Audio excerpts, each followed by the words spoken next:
resident octogenarian.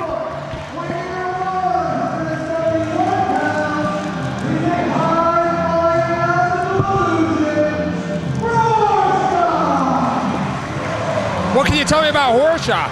He's a high-flying optical illusion, that's all there is to say. That's right, baby! Yeah, the ShareCropper! He returns, baby!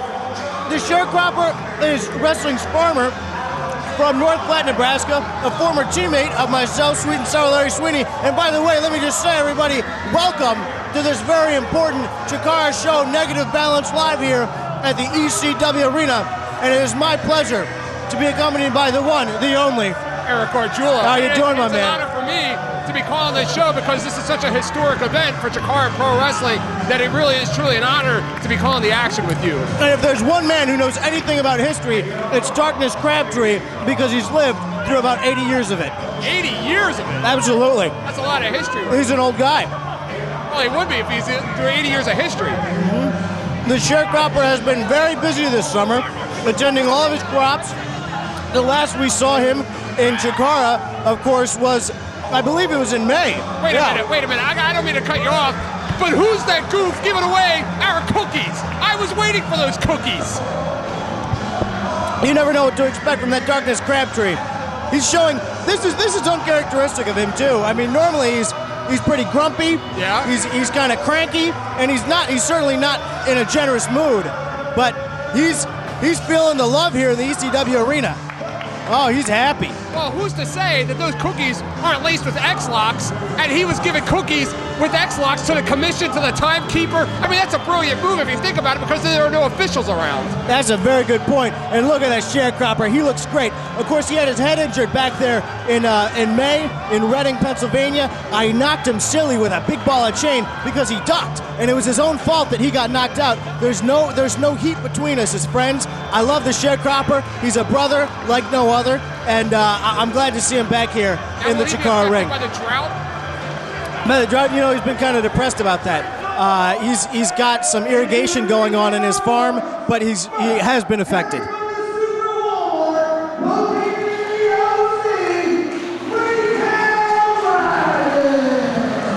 Retail, did I hear that correct? Super Walmart ILC? You know it, baby.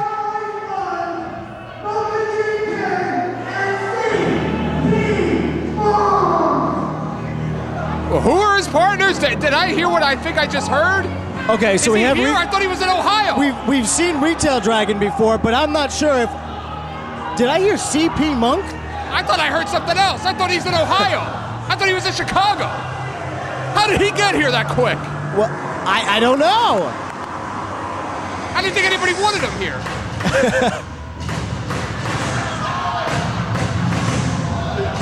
What the hell did I get myself into? What is going on here? The entire ECW arena trembling in anticipation. And oh my God, it's CP Munk! I can't believe it. He's here. He's here. The hype was correct. CP Munk and the Retail Dragon, and there's Ken the Box! Oh my God! What is this all about? I'll tell you what, Gargiulo, we haven't seen Ken the Box since the Tag World Grand Prix in February of this year. Well, I don't know much about it, but one thing I can call is the fact the fans are going absolutely nuts for him. Oh man! Of course, Retail Dragon, he's a specialist at high-flying maneuvers. He's nuts. He's just crazy. And he hails from Super Walmart ILC. If you see the back of his Walmart vest right there, it says, "How may I stiff you?" And what is the name of the chipmunk? CP Munk. And you notice he's making the straight edge sign there. And wait a minute. Yeah. He's got the basketball pants? Basketball pants. He's psyched. If he came out of here, drinking Pepsi, I'd have to ask you some questions, Irie Sweeney. Well, let's see. And look at Ken the Box, too. Ken the Box, a perennial fan favorite. He's just dancing around. I don't think he can get in the ring. I really don't. Wait a minute. He's got a Pepsi tattoo. He's got the Pepsi tattoo. Oh my God. I quit. I've seen it all. And look at Ken the Box. He's just scooting around there. Look at that. Well, you know, there are some people under contracts to other places. They can't wrestle their own identity, but I mean, we could speculate on who is under that chipmunk costume. I think it's pretty clear. No doubt about it. And Rorschach looks, he doesn't know what to do. And that says a lot for a guy named Rorschach. I would imagine he's named Rorschach under the Rorschach test. The blot, I believe? Right. Yeah, correct. And what's the name of the scarecrow outside? The sharecropper? Or are you talking about Ken the Box? Ken the Box. Ken the Box. He's a big fan favorite. He teamed with Wonder Man. With Wonder Man. Wonder Man in the Grand Prix. And against Super Dragon and B-Boy. So Ken the Box has been in a match with Super Dragon. I thought you were going to tell me he teamed with Wally the washing machine. No. He knocks B-Boy and Super D silly. Really? Yeah. Good for him. Now here we go. This is the first we've seen the Cropper in quite some time. He's been out there recuperating in North Platte, and against the Retail Dragon, he looks to be in excellent shape. Now, what are the records? Are these two guys here real successful at Chikara Pro? Are they young boys? What's their story? Well, the Sharecropper was a member of the former Sweet and Sour International and my tag team partner. We had quite a bit of success initially, then a losing streak and wound up wearing diapers, and I'm not going to get into that. Excuse me? But Are Retail you Dragon. calling a match with a guy that wore diapers? The past is the past, and that's not what's important. What's important right now, Retail Dragon has the advantage. We haven't seen him too much here. I believe this is only his second or third match in Chikara, but what we have seen has been pretty impressive. And are all of these wrestlers, I don't know if you want to admit to this or not, are they all graduates of the Chikara Pro Wrestling Factory? Now let me see. No, they are not, because I have not seen CP Munk. You were going to say it, weren't you? I haven't seen CP Munk anywhere. The Cropper's not actually. I know Rorschach came through the school, but I think he might be the only one. And the Darkness Crabtree, if he did come through the school, it would have been quite some time ago. What about Ken the Box? Ken the Box he's a mystery card. He's where does he live? I don't think he can get in the ring. Yes. I think he's got to just stay out there. You know, they should make Ken the Box bobblehead night in Chikara. I think that would be huge. Man, they're loving CP Munk right here. And you know, isn't this his second time in Philly in the last 3 months or so? Or? CP Munk? Oh, it's CP Munk. Oh, okay. And he is straight edge, and thank goodness for that, because who wants to see a chipmunk on crack? No, nobody likes to see that. I mean, this country, there is a substance abuse problem. Correct. And it's nice that we've got a chipmunk who's about 6 feet tall in the ring preaching the... Especially with all the controversy from Rafael Palmeiro. And absolutely. baseball. You know, you're not going to find that here with CP Munk. And that's not the message we want to be sending out to our fans. So CP Munk, my hat's off to you. Right. And we're looking at who now? Is that the Sharecropper? No, this is Darkness Crabtree. Oh, okay. He's about 87 years old, he's not in great shape. He doesn't move very fast. He's cranky. Here we go, and he seems to be. He's looking kind of casual with that zip-up sweater there. And I believe in about 30 seconds we're due for his afternoon crap in his pants. I wouldn't be surprised. I'm glad I'm not in the ring right now.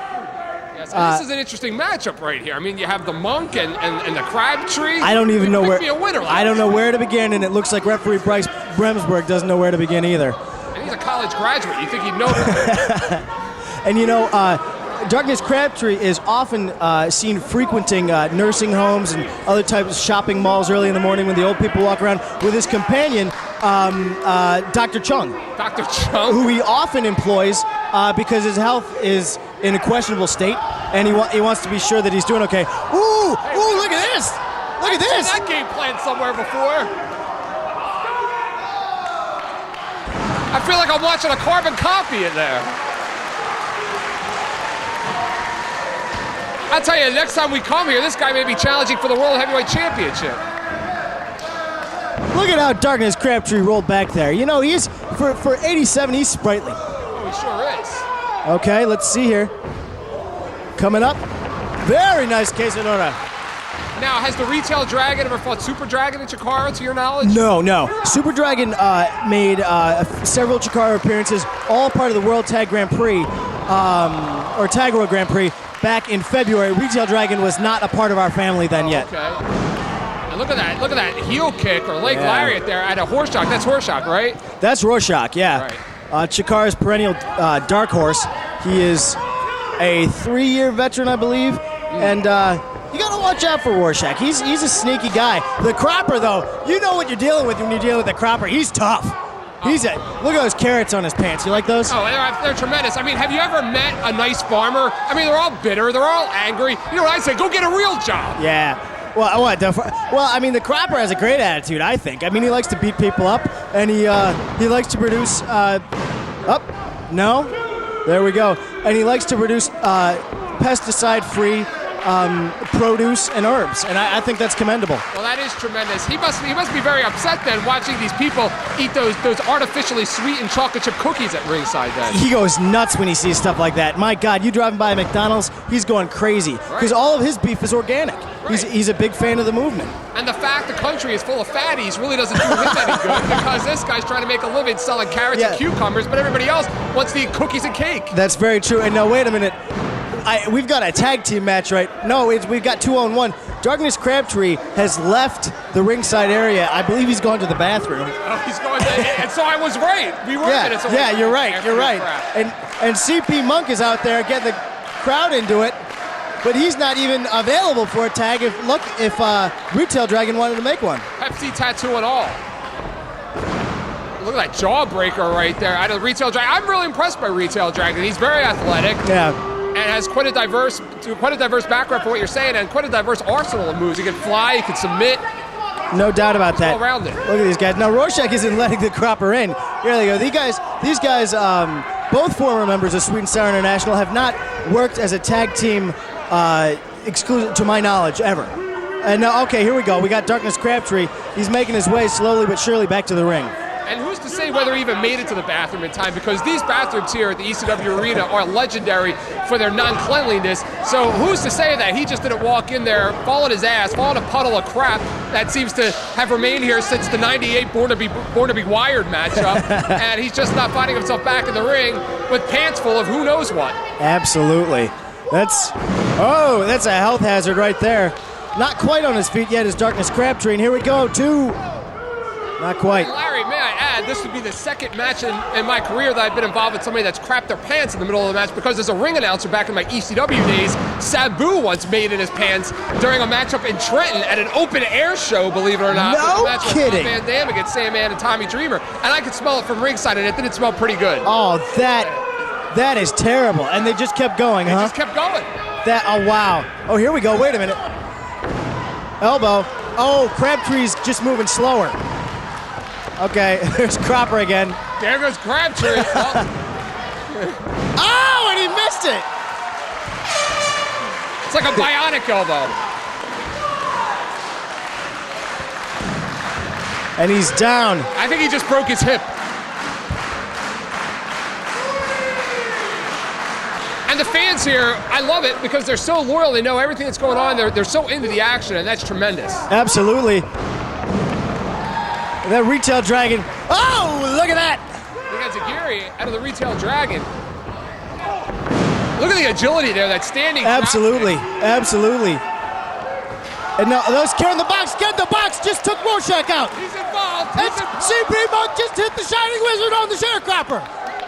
Straight inside it all. Some of those vicious forearms. Yeah, vicious forearms. And now Retail Dragon working over Darkness Crabtree. Picking up for the big body slam. You know, I heard CP Munk would not even wrestle here tonight unless he was guaranteed to go 45 minutes with Ken in the Box. Wait, what's Retail Dragon thinking? Whoa! That corkscrew moonsault, what a miss there. And that's something he must be practicing on his break in the aisles in Super Walmart. Yeah, you got to think he's used to jumping from heights of 15, 20 feet with those. Oh, wait a minute. Here we go. Dr. Chung making his way to ringside. Here's the infamous Dr. Chung. And he's giving Crabtree his medication. Okay, those pills. I think some of them fell out. He's hulking up. He sure is. This is tremendous. And that adrenaline's only going to last, 30 seconds? Something like that. Listen to how he shrieks. Oh! That springboard diamond dust, I've never seen anything like it. And how resilient of him when he slipped the first time to continue with it. Great stuff. Is that it? No. You're not gonna beat Darkness Crabtree after he's taking his medication. And Ken the Box is going nuts. He's out of control. CB Munk is out of control.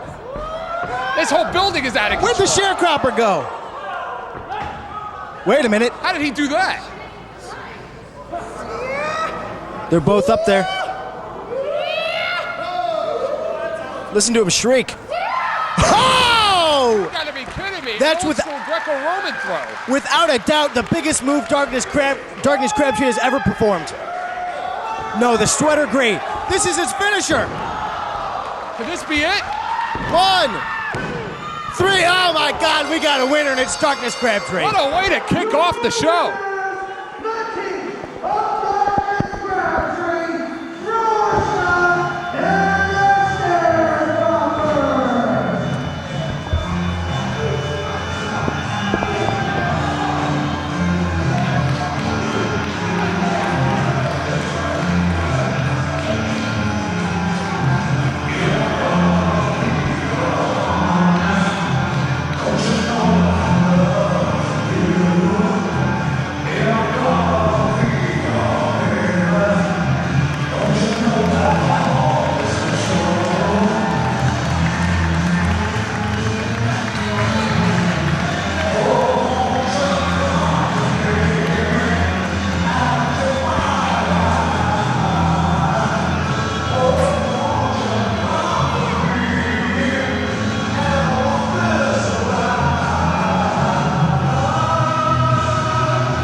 Hi, it's Sumie Sakai.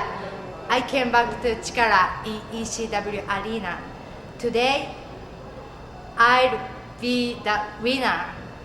I'll kick her butt.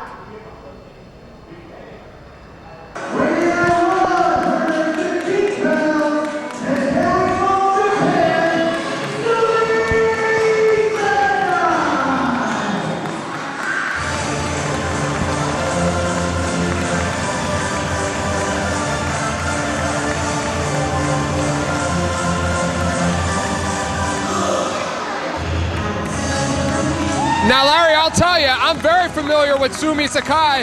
I also do the announcing for Women's Extreme Wrestling, and she's a regular participant in our shows and our pay-per-views, so I know her real well. And I don't know what you know about her, but she is one of the best, if not the best, pound-for-pound women's athlete in the pro wrestling game. Absolutely. From what I've seen, and you're probably more familiar with her than I am, but I mean, she's just phenomenal. The last she was in CHIKARA was September of '03.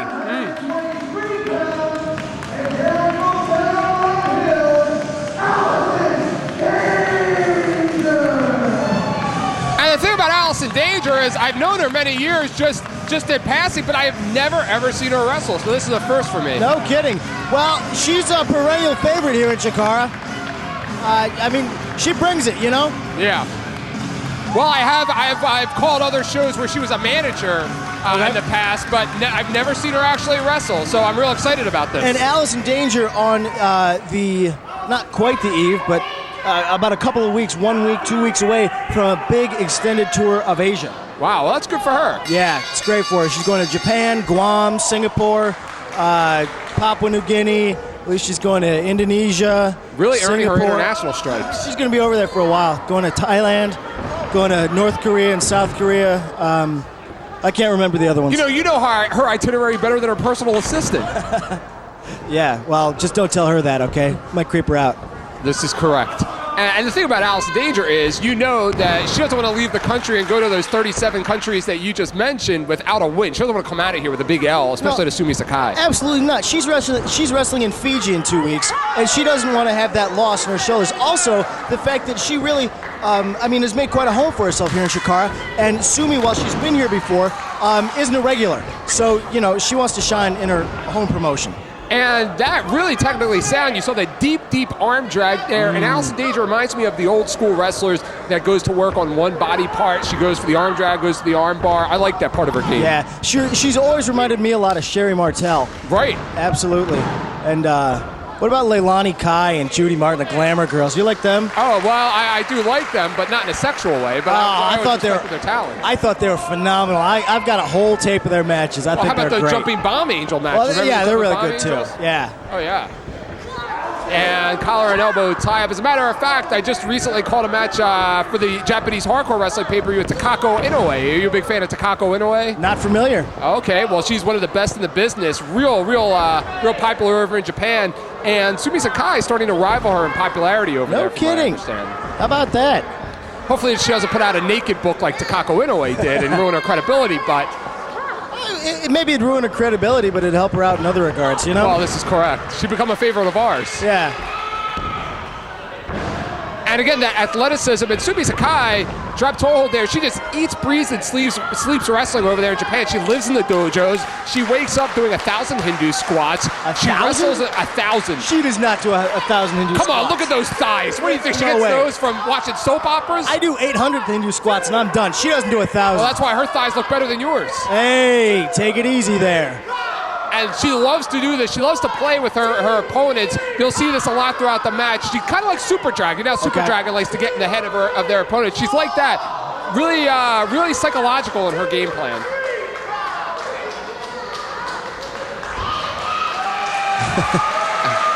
Everybody's clapping. They don't even know what she said. She could have said, "I hate America." They could be clapping.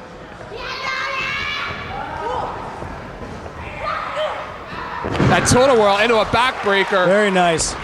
And Allison Danger, like Sumie Sakai, eats, breathes, and sleeps wrestling, but she more of a tape watcher, watches a lot of tapes from what I understand, studies a lot of film. Mm-hmm. Absolutely. I've seen her tape collection, and it's quite extensive. I can only imagine. Okay, here we go. Slingshot. Ooh, look at the way she rolls into that single crab. Very nice. Gets that impact in there, follows it up with a very effective submission hold. And as a wrestler, you tell me, I've always said the single crab is more effective than the full crab because with the single crab, as you can see, you can bend the leg more, you can tort your body back more. Where with the full crab, you're kind of limited into how far back you can go. I agree, and also it's easier if you're doing 1,000 squats a day, like you say Sumie is. Right. It's easier to power out of a double leg crab. A single leg crab, you're dealing with the whole body weight of your opponent, and there's no way you're powering out of that. And she let it go. Not quite sure why she let that go. Oh, look at that Sumie. Okay, there we go. Oh, what a big clothesline. Takes Sumie right off of her feet. Allison looks a little stunned right now. Not quite sure she wants to go for the pin or go for another move. Yeah. She doesn't quite look like she's got an idea of what she wants to do. She might, she's been thrown around a little bit. Could have hit that head pretty hard. True. And look at, you know what I've noticed about Allison, which I really admire, is the strength. She rolls through these suplexes. She rolled into from that slingshot into that single crab before. She had that perfect form on the bridge up to her tiptoes. Speaking of perfect form, how about that Mahistro cradle attempt? Yeah. She's looking great. Looking great. And Absolutely. Sumie's got jet lag, I'm thinking, because Sumie not looking up to her normal standards. It's possible. I don't know. I don't know if she just recently arrived here in the States or if she's been here a little while. Here we go. Okay, and Danger's there on the ropes. Get out of the way, baby. Oh, you got to be kidding me. Move it. That's the 0112374 international rates apply, Larry Sweeney. Well called. Well called. I take my hat off to you. That was an excellent call. Thank you. And now Sumie's up. Danger's hurt. Looking around. Look in the buckle, baby. And Allison Danger was in a real bad place, dazed and confused, right in the center of the ring. That's probably the worst place you could be dazed. Yeah. Now, Larry, as a wrestler, what would be your strategy right now if you're Allison Danger? I would start screaming back at Sumie like she just shrieked. That's what I would do. I'd throw off her game plan that way. Okay. Oh, look at that. A beautiful DDT. That'd be reminiscent of the old Flair Sting matches where you'd have the woo and the ow and the woo and the ow back and forth. Yeah. I love that. I'd just scream in a bunch of made-up Asian-sounding language. Backslide. Rolls right through it, though. And Allison, really resilient. Notice how she was even walking on her knees there. Real resilient. 1, 2.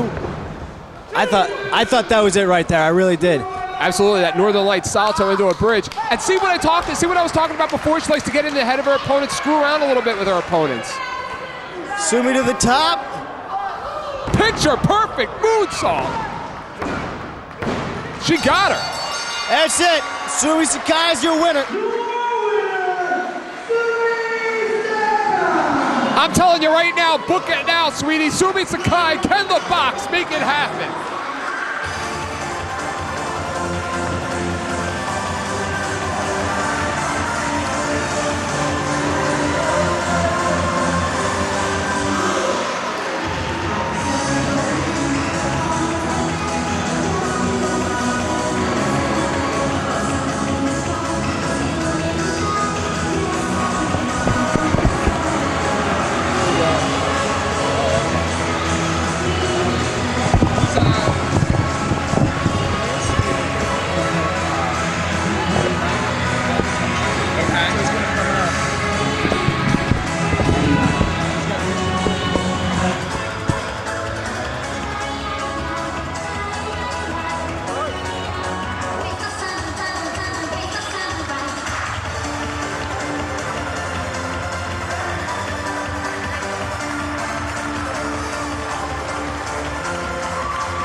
Seen UltraMantis Black in Combat Zone Wrestling, but I've never seen Blind Rage before.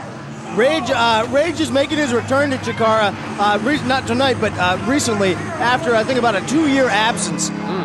So he's back with new pink hair, born in the 80s with an eye for the ladies. Born in the 80s with an eye for the ladies. Yeah, I like that. I like that a lot. And you never know what Mantis is cooking up. He's got the god, I believe the name is Beltzar or something like that. Okay. He's got that idol around his neck. He worships that idol. And like Kurt Angle in the Olympic gold medal. Pretty much, same deal. Except Mantis, of course, a practitioner of voodoo. And he's got that, I don't know if that's a rain stick with some bells on it or what he's got. He's out there. Yeah, I would say. A communist also. A communist? UltraMantis Black, yes. A sympathizer with the Cuban revolutionaries. He's lucky McCarthy still doesn't have the hearings going on. He's he would be blacklisted. Oh, yeah. Wouldn't that be an ironic twist of fate? Absolutely. UltraMantis Black on the blacklist. Put on the Hollywood 10.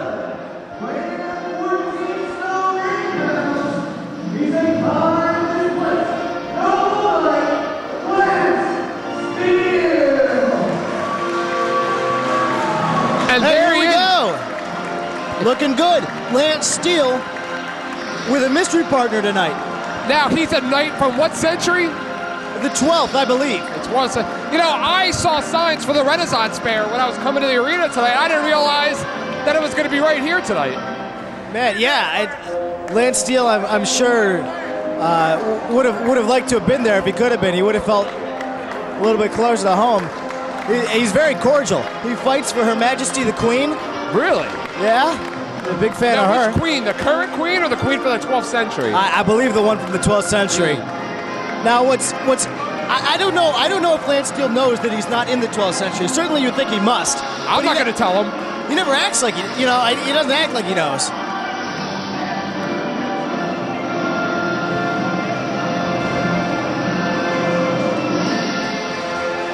What an entrance. What an entrance. Very regal. Very regal is this man. No pun intended. No, none at all. Yeah, oh, he's got the stick.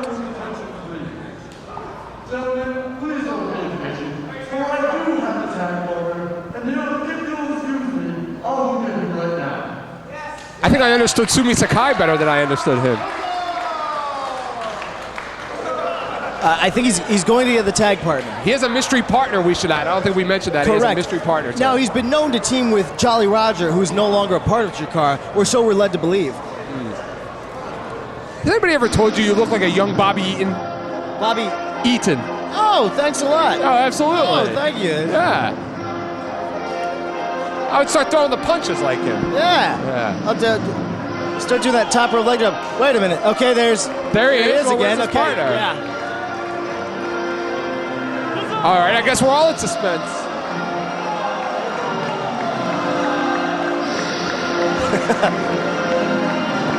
Maybe his partner's Jerry the King Lawler. Maybe it is. Maybe it is. I heard the King was here tonight, but I thought they meant Kingston. Yeah.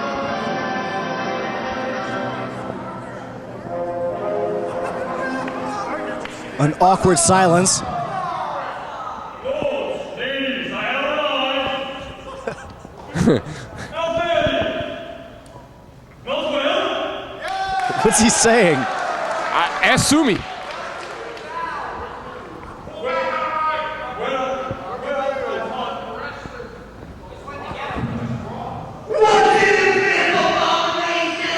I need earplugs.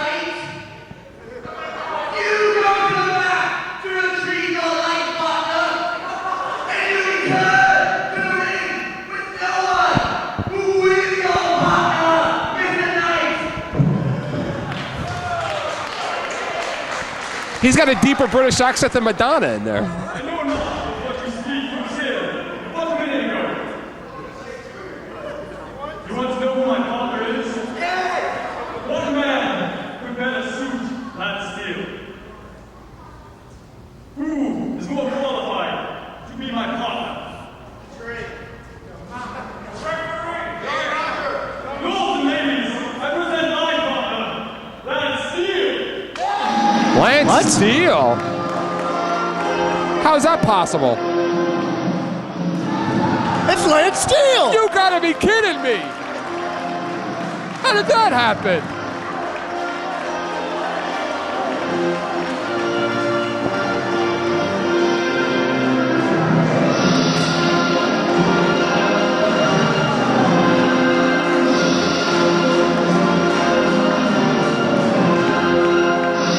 Now, if that's Lance Steele, and that's Lance Steele, how is that possible? Well, I mean, we know that Lance Steele came from a time machine.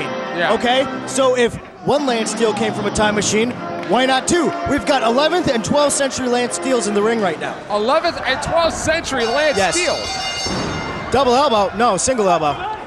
And it's a brilliant move on his part because who can you trust more than yourself? Absolutely. Now, come on, no wrestler from the 12th century Look at flies them. like that. Look at them. They flow together. It's like one. It's like butter, baby. And a double team on Blind Rage. Oh, this is their move. That's their move. Oh, they nailed him right in the face. It was like a charge. Like a battering ram. Oh, The joust, I've been told. the joust. Lance Steele occupying the form position occupied by Another Jolly joust. Roger. Oh, man. Did he just say victory? I believe so. Blind Rage with a total world backbreaker. Looks like he stole that from Allison Danger. And choking him out here. Sap that strength, baby. Sap that strength. You don't know what's going to work. They've also got that protective gear Right. over the chest, which makes them less susceptible to some offensive moves, chops, forms, that type of thing. Although, I mean, they'll still hurt, but... Absolutely. And Blind Rage, he looks like a punk rock rider, the British glam scene of the 80s. I think this is actually a British four-way. I think everybody, if they're not from Britain, they identify as English. Right. And here I was thinking it didn't make any sense. But it makes perfect sense. Correct. Anything involving UltraMantis Black tends to make perfect sense. I don't understand it, but it does make sense. Indeed. And this is an interesting move right there because, like you said, he's got the chest protector on. So Blind Rage using his brains to go to work on everything but the chest. Yeah. See, now that right there, I wouldn't do. That. I would do that. Though. Yeah. That'll get his attention. Big Hangman's neck breaker, which is pretty ironic because from what I understand, these knights have hung many evil people back in their day. Yeah, I mean, they seem to be popular with the crowd here. But if you were a peasant in 12th century England, you better watch out. Oh, absolutely. They come tearing around the corner. They'll kill you. They don't care. Oh, yeah. You don't pay your taxes. You sleep around on your husband. You're getting stoned and hung. Big boot in the Blind Rage. And you know what I like about the Dark Breed? They're working really, really well as a team. Absolutely. Well, they've been together for a very long time. It is Mantis, Blind Rage, and Hallowicked, who form originally the Night Shift with Ichabod Slane and now the Dark Breed. But they're all very familiar with one another. They've worked with each other as tag team partners countless times. Now, wouldn't Lance Steele be very familiar with Lance Steele since he's teaming with himself? You would think so, wouldn't you? Yes. You'd think there'd be some kind of telepathy going on. Correct. And Blind Rage going old school there with that delayed vertical suplex. Yeah. Those pants made out of 100% pure duct tape that Blind Rage is wearing. And punk rock days. Yep, and you can smell them about a mile away. Misses that tumbleweed there. He came down real hard on the tailbone there. Oh, yeah. And now look at Lance Steele. He's Lance Steele tagging Lance Steele. We have a fresh Lance Steele in there. Big atomic knee drop. Manhattan drop. It's almost like Blind Rage when stage diving right there. Okay, now we've got Lance Steele's with the double whip. Oh! How about that for a follow through? That was pretty effective.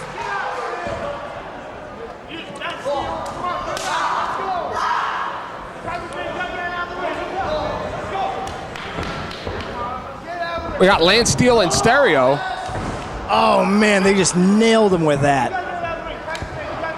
And it's like breaking a table. I would imagine as a wrestler, it hurts more when you don't break the table, and something like that would hurt more when you don't go over the top rope. I think so, because then the rope sandwiches you into the impact.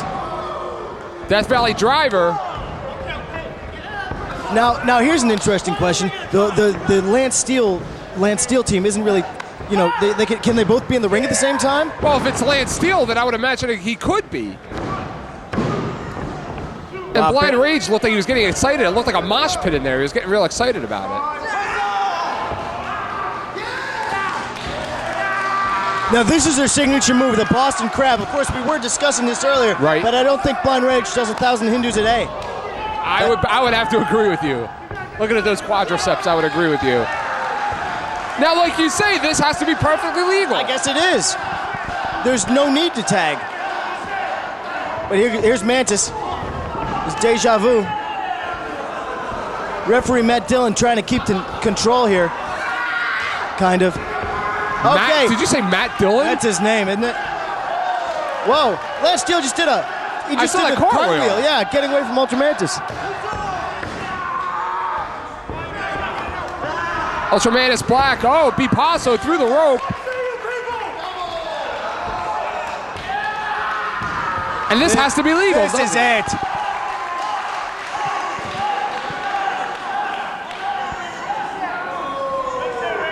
Man, Mantis keeps sticking his nose in their business.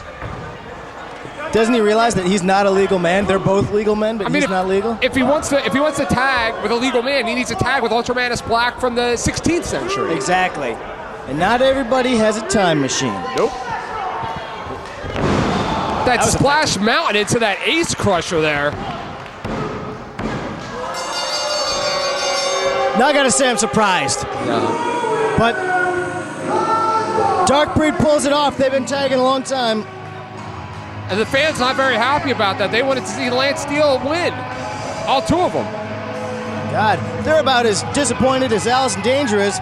She's going to have to go to American Samoa, a loser. Well, this is true.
Well, I know a little bit about Arik Cannon. The last time I saw him was at CZW at Best of the Best.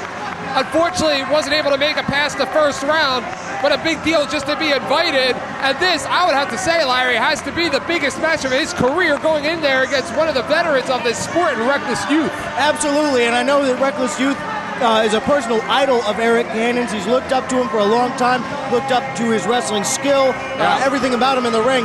So he's got to be nervous going into this. It is a big match for him. As a matter of fact, I was just listening to an old interview with William Regal, and William Regal trained with Reckless Youth down in Memphis, and he said Reckless Youth was going to be the next big thing. He was a little off, but I mean, that's how much respect he garners throughout the industry. Well, Reckless Youth had 2 WWF developmental contracts, I know. Didn't end up deciding to pursue that, but it's a big deal.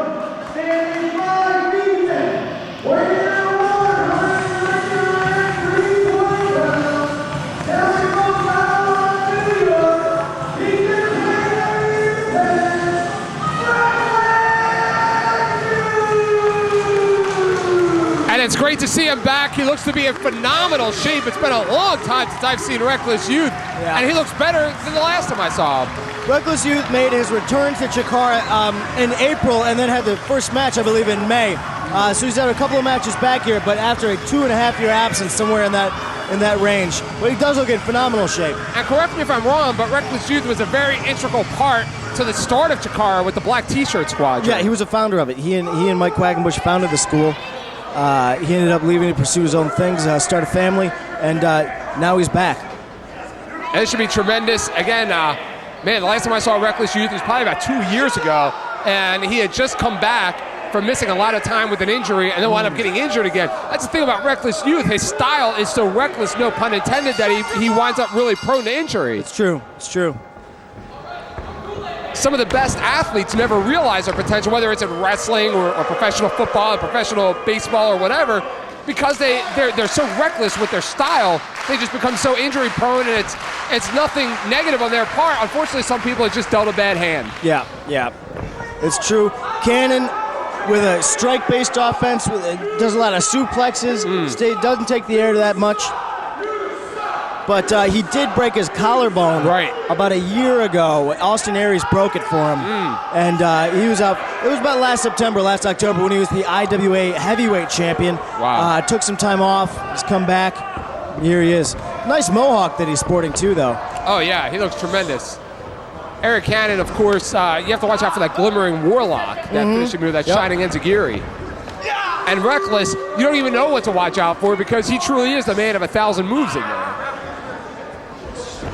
I'll tell you what, Larry, when I first started as an announcer, Reckless was a big part of Combat Zone Wrestling, and really, I learned the most from him because he would take the time to sit down with me in the locker room and tell me what he was doing and why he was doing it, something a lot of the wrestlers really don't even know themselves, and he would tell me exactly why he was going to do something, when he was going to do it, and I credit him really for helping me excel early on in my career. How about that?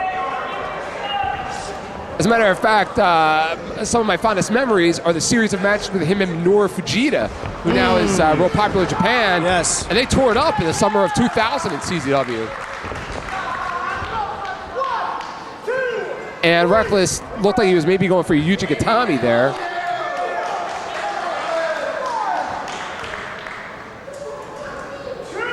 And Arik Cannon, don't let the shape. Don't let the shape fool you. I mean, he doesn't look to be the most physically fit person, but he really is. I've seen him go quite a long time in the ring. I believe it was up in Reading, Pennsylvania for CCW. We went about 25-30 minutes in a four-way up there. Absolutely. I don't think stamina has ever been a problem for Arik Cannon. Appearances be what they are, but and then that works to his advantage because he's got all that weight behind every strike, behind every suplex. Right on. And not to mention the fact that I'm sure his opponents take him a lot more lightly than they probably should, thinking, we'll go 10-15 minutes and we'll tire him out, yet he's just getting started. Yeah, and that's true. And also, when you're dealing with a bigger guy like that, a lot of guys maybe can suplex somebody who's 180, 190, but when you're dealing with somebody who's 220, 230 pounds, you can't get him over quite as easily. Right. You can't count on having those moves at your disposal. And look at Reckless, how determined he is, goes right back to work on that Yuji Gatami. He was working on it, trying to get it on before Eric Cannon got out of it. 2 minutes later, he's right back to it. A lot of times you find with the wrestlers today, a lot of the younger wrestlers, they'll go for a move and they'll completely forget about it, 15 seconds later. He knows what he's going to do 3 steps ahead of most normal wrestlers.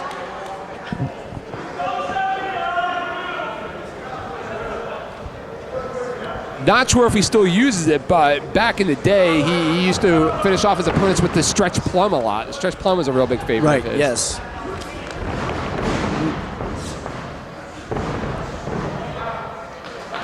Two headlock takeovers in a standoff here. And look at Reckless showing a little bit of frustration right there. Cannon as well. I think him and Blind Rage would make a good tag team. Cannon and Blind Rage? Yeah. They both have that same punk rock background. Yeah, Cannon needs to dye that mohawk red again. Go Red Rooster style. He used to have it red. Right. He looked like a big, plump Red Rooster. Right. Now he just looks like a big red rooster. Yeah. That's plump. Oh, yeah, you got me on that one. And Reckless, again, goes back to work on that arm. Slide underneath. Eric Cannon holds on. What a neck breaker. And that's huge because Reckless, not like your normal wrestler in there, he has absorbed a lot of punishment on that neck over the years. Very soft part of his body.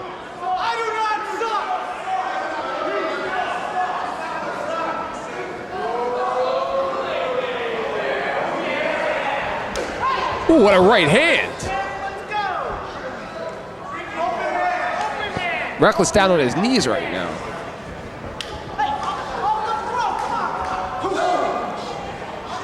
Now I would imagine the pressure on Reckless has to be huge. He's got all that experience, has the big repertoire of moves, has the big reputation. He comes in here, he doesn't want to lose to somebody like Eric Cannon, no matter how much he respects him or not. Yeah, no way, no way. He wants to uphold his reputation. That'd be like you getting in the ring with Ken the Box. You don't want to lose to Ken the Box no matter what. Well, I mean, what's beside the point is the fact that Ken the Box cannot actually get in the ring. But right. Point. That's a good point. It's a good point. Cannon, the proverbial Ken the Box. Yes. Reckless wants to uphold his reputation, doesn't want to lose. Cannon has a lot more to gain than he does to lose in this match, and Reckless has a lot more to lose than he does to gain. Absolutely. And this has to be a special day for Reckless because, as you pointed out, Reckless, one of the original founding members of CHIKARA Pro Wrestling, to come in this historic building, this has to be huge. It has to be a very emotional day for somebody like Reckless and, of course, Mike Quackenbush and all the original team members of CHIKARA. Absolutely. Bringing this all the way from the wrestling gym at 1313 Linden Street in Allentown through St. John's and all the other buildings to here at the ECW Arena. Oh! That was brilliant right there. There we go. Lung blower.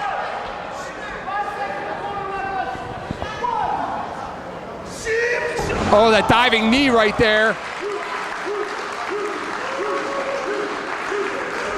And he's feeling it. You can tell just by the look in his eyes right there. Yeah.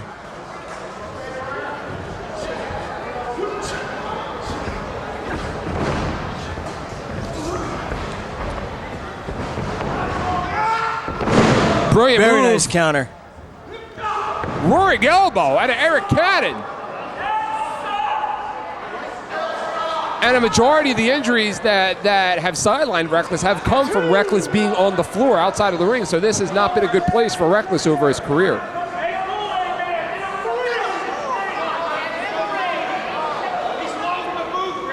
Now again, me not being very familiar with the CHIKARA storylines, is there any story behind this or? Not really. Okay. Well, actually, you know what? That of course that isn't true. It never is. Wow. Ooh. Oh, that's just crossing the line right there. Cannon and Claudio Castagnoli won the World Tag World Grand Prix in February. Okay. Chris Hero turned on Mike Quackenbush to make that possible, and the three of them united. And they were running down CHIKARA, running down Mike Quackenbush, running down Jigsaw, and then Reckless came along for Anniversario Weekend to make the save and fight along Quackenbush and along Jigsaw. Okay. So this is all stemming out of that. I mean, there is a lot of ill blood between these two, but I think more than that, it's a vet student type of issue. Right. You know, I mean, certainly these two guys don't like each other, but there's a lot of respect there, at least coming from Cannon towards Reckless Youth. I don't know how Youth feels about Cannon. Yeah, and as you say, gathering out of what you say here, this is huge because Reckless doesn't want to see a young punk like Arik Cannon come in and disrespect his blood, his sweat, his tears, as well as Mike Quackenbush and the other founding members of Chikara Pro Wrestling. Arik Cannon, being the punk that he is, the anarchist that he is, he doesn't care. He doesn't have any respect for authority. I mean, look at the Sex Pistols. That's his idols right there. And that's what he and Claudio and Hero have been trying to do all year long, basically. Running down Chikara, beating up Quackenbush. They call themselves the King of Wrestling at one point. I don't know if they still do. Very nice suplex there by Cannon. I heard Chris Hero announced earlier as the King of Chikara. The King of Chikara. Man, he's got a big one coming up tonight with Kingston. Talk about bad blood. Absolutely. Kingston is hot. 2 former broadcast partners of mine. Okay, sure, yeah. And Kingston, of course, has been stuck on commentary. Has not wrestled in Chikara except for once since the Taiwan Grand Prix. And he's upset about that. So he's got a lot of steam to vent in the ring. And he's an animal. I just saw him 2 weeks ago at the Tournament of Death, and he is an animal. That is Kingston. You don't want to cross him. No, you don't. I mean, he doesn't look like a nice guy on the outset, and he's really not. He's quite a jerk. I think getting in the ring with him, he's really got he's got no respect for his opponents. He has no sense of feeling, no sense of emotion for his opponents. He just wants to hurt you. Yeah. He doesn't really care. He'll throw you on the top of your head. Right? I mean, this guy spent 2.5 years in a drug rehab, and he said it himself. I'm not exposing anything here. This is something that he said. Now look at this. Cannon's Reckless is in a tough situation. He can't move right now. No, he can't. Oh, he's crying out in pain. He's hurt. Oh, look at his body. His body's turning pink, almost black and blue. Oh, he's trying to roll him over. He's escaped that, but the damage has been done to the shoulder, to the lower back.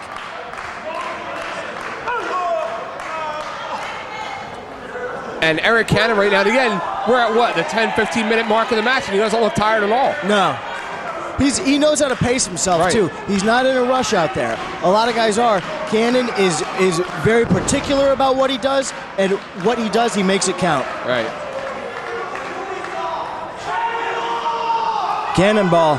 This is a signature, of course. I mean, it fits. And a miss! And I think he wasted too much time there by telling the fans. I mean, what a moron, really. Not only is he telling the fans, but Reckless Youth can lay in the ring and hear exactly what he's going to go for. Absolutely, yes. That's a very good point. I mean, Larry, you're a wrestler. You're laying down in the middle of the ring. You hear some idiot outside the ring yelling cannonball. You're going to move. Yeah. You know, Reckless is beat up. He's worn out. But you've got enough strength to move if you hear that that's what's going to come.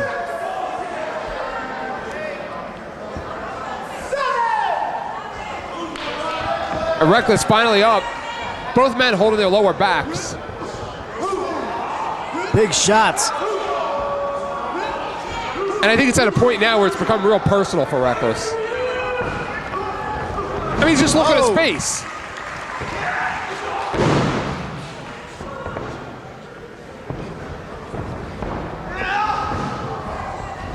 Oh, look at that! That Quebrada block right there. He's just getting started, sweet and sour.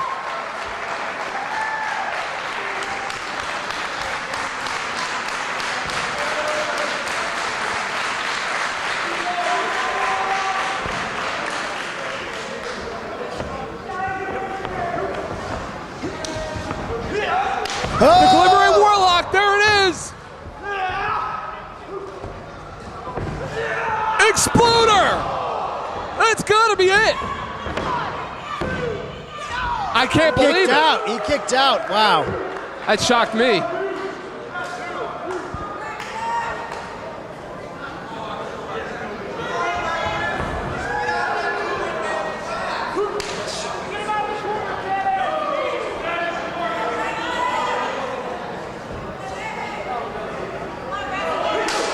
Big right hand out of Arik Cannon. Arik Cannon's got to be frustrated right now because he went for his best finishing move. Yep.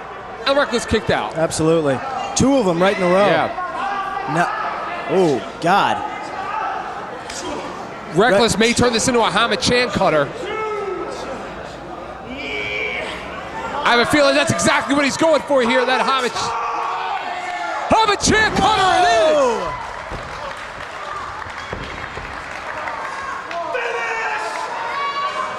Frog splash! No, that's not it! I can't believe it!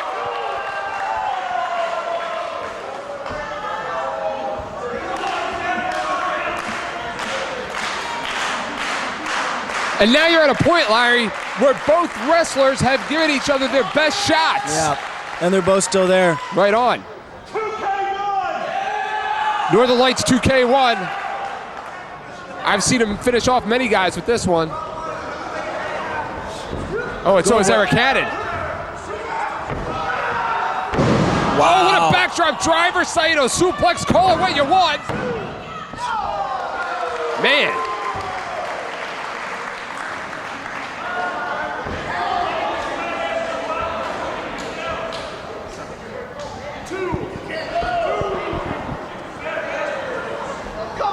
Both these guys are really hurt now. I don't know how deep we are into this, but I'd say 16, 17. Yeah, absolutely. Which again says a lot about the resilience of both wrestlers. Mm-hmm. Reckless just back in the ring, you know, not too many months ago for the first time in a while.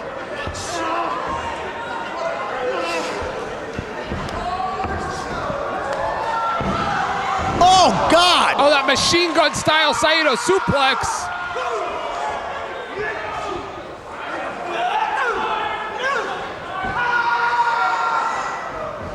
Roaring elbow miss. Whoa!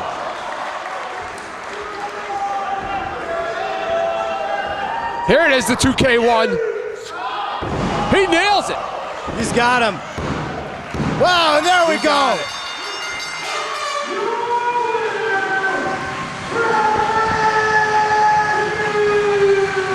I'll tell you what, Gardula, it's been my pleasure, but I'm taking off right now. Well, good luck to you, and it's been an honor for me to sit here and call the show with Larry Sweeney. Reckless Youth with a big, big win here with his return to Chikara Pro Wrestling, and we have so much more in store. It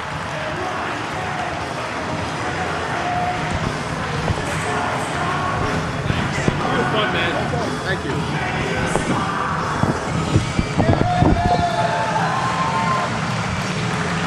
Yeah, really good.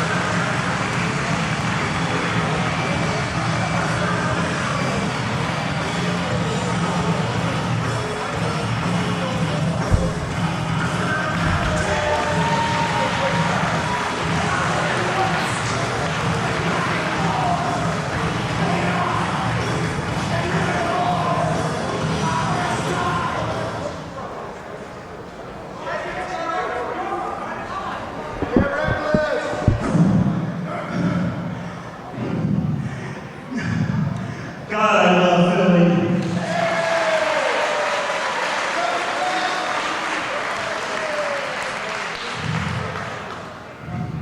From second one, when I came out of the relevant position, your people showed me a lot of respect. I try to come out each and every night, and I try to give you guys back that respect by busting my butt in this ring.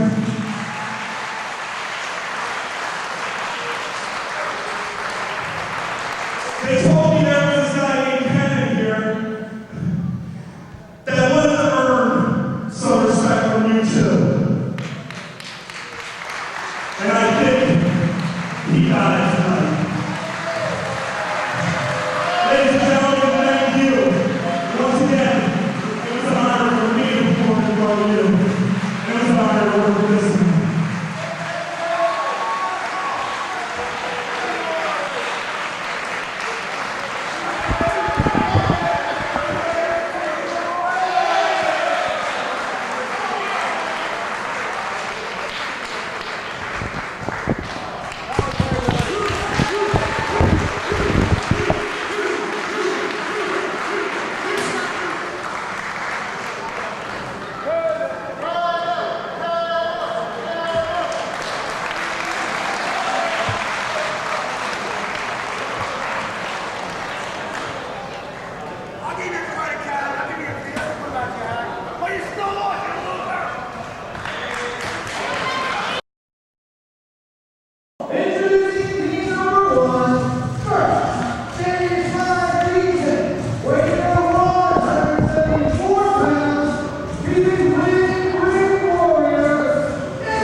did? Fine. Okay, cool. I mean, I was gonna do it if nobody came up, but.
Well, it's a very hot afternoon in South Philadelphia, but it's even hotter inside Viking Hall as CHIKARA Negative Balance has invaded the old ECW arena.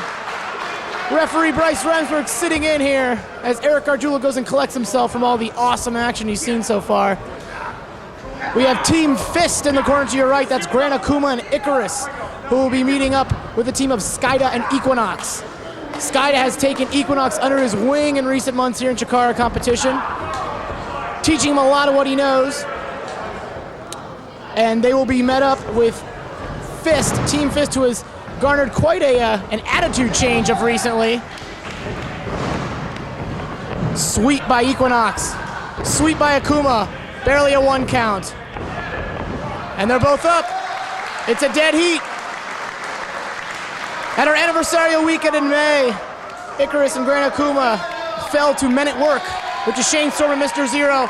And we thought we had seen a good even contest, but Fist wanted none of that, and they jumped Mr. Zero. In fact, putting him out of action indefinitely. We haven't seen Mr. Zero since. With a second row pedigree, excuse me. But they have been on a roll. Fist has fallen under the tutelage of the kings of wrestling. Chris Hero being their mentor.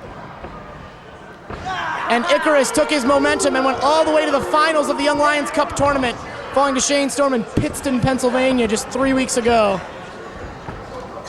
Up on top, Icarus is up, turns it around. Oh, face plant by Skayde. Skayde is the most experienced man on the CHIKARA roster with approximately 20 years as a professional. He trains for the Torimon promotion and has become the assistant trainer at the CHIKARA Wrestle Factory right here in this building. Tags the Equinox, Akuma and Equinox in now. Sweep, drop down. Leapfrog. Loops over, back again. Not so fast. Arm drag by Equinox. Very quick, very wiry is this Equinox. We know very little about him.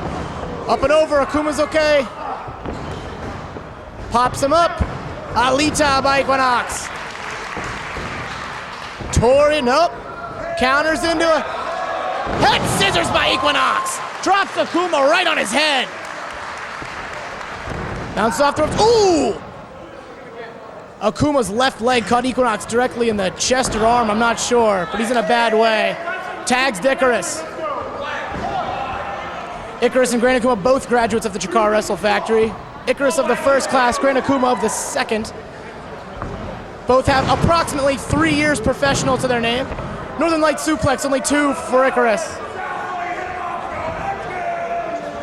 Scoop and a slam.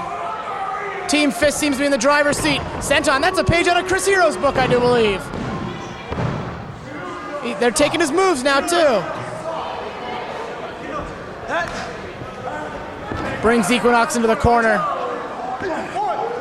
Great action so far, a big CHIKARA show, but there's plenty more to come. Chris Hero and Eddie Kingston, one fall to a finish. Mike Quackenbush and Claudio Castagnoli to meet one-on-one. And a Golden Dream tag match, another Northern Lights.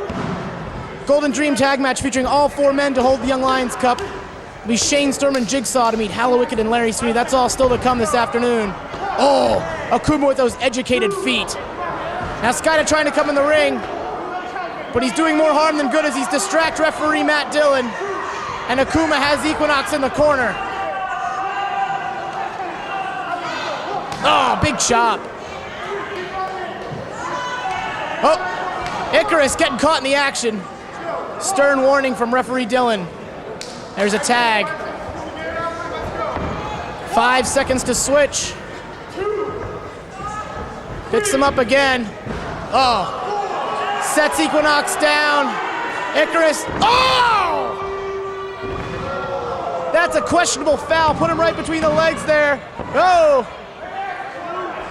Equinox is out at 2.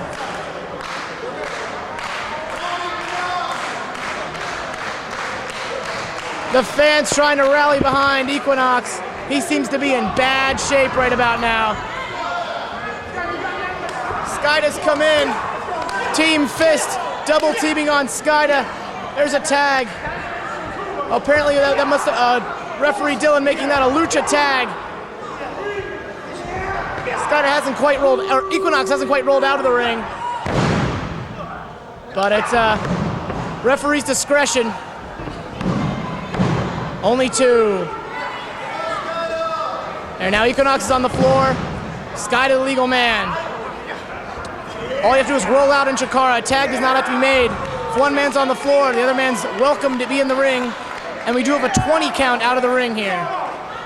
Akuma stretching Skayde. Now for a cover. 2 only. Skayde bridges out. Akuma and Icarus have Skayde in the wrong part of town. Double whip. Big double back body drop.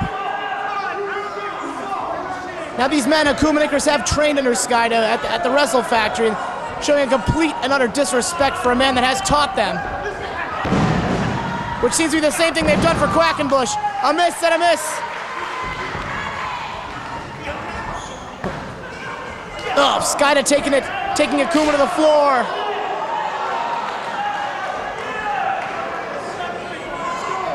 Oh, big chop.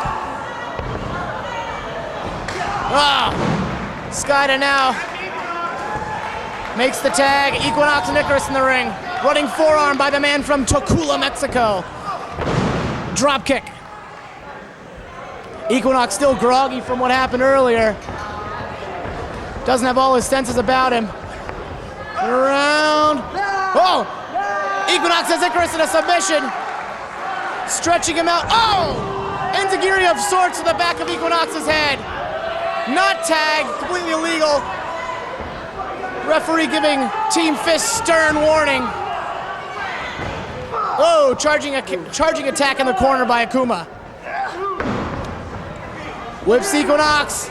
Oh, nobody in the pool for Akuma. Skayde trying to make the tag, but unsuccessful. Equinox is out on his feet, just seems to be dead weight out there. Oh, nobody home again. Kicking away. Chop to the back of Equinox. Oh, Akuma put him in his own corner, and it looks like we have a tag. Head scissors by Skayde. Hip toss by Icarus on Skayde. Both members of Team Fist in the ring. Referee needs to get some control. Akuma going out on Equinox. Icarus with chops.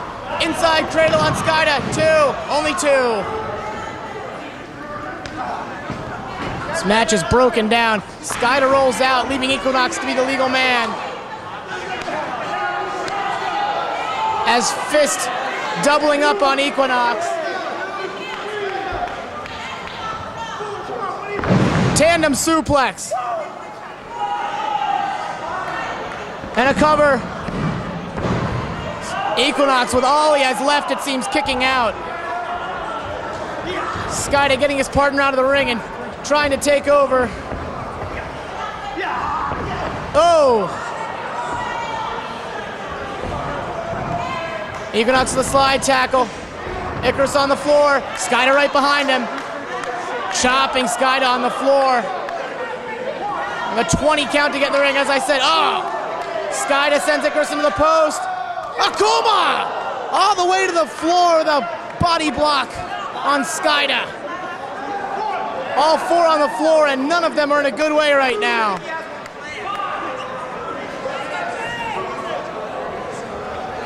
Akuma rolls Skayde into the ring. Can't win the match on the floor. Big back body drop. Akuma, all kinds of upper body strength. Nope, a block by Skayde. Turns Akuma, nope. Hook in the arm, we've seen this before. This is Skayde, nope, special 1. Only 2, 1 as a matter of fact. Skayde off the ropes. Oh, catches Akuma. Traps him up. 2, only 2.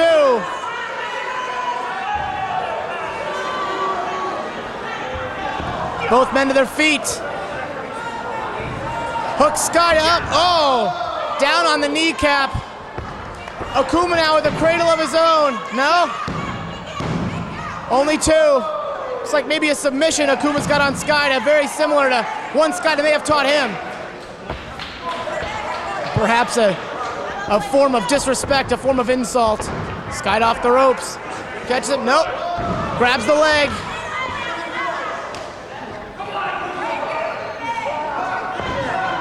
Skayde's got Akuma trapped. Turns him around.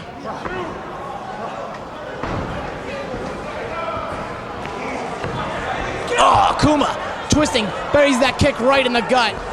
This could be the Yoshi Tonic. We've seen this before. Whoa. Oh, there it is. He's in the ropes, unfortunately. 1, 2, only 2. Skayde's out at 2. Eddie Kingston once was on the back end of a Yoshi Tonic off the second rope in this building. Ipaso. Akuma to the floor. Here comes Skayde. Nope. Traps him. He's got him hooked. Oh, plants Skayde throat first on the guardrail, and here comes Icarus. Dives onto Skayde.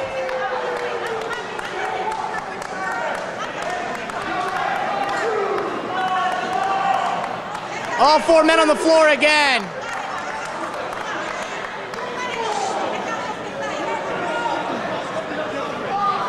I know. All 4 on the floor now. Icarus rolling Equinox in the ring. Trying to see if they can put this away. Big pedigree by Icarus. Holding on. Rolls through. This is the submission that he injured Zero. This is the submission that forced Jolly Roger out of action as well. I don't know that Equinox can stand this. He's tapped out. Team Fist with a big win on a big show.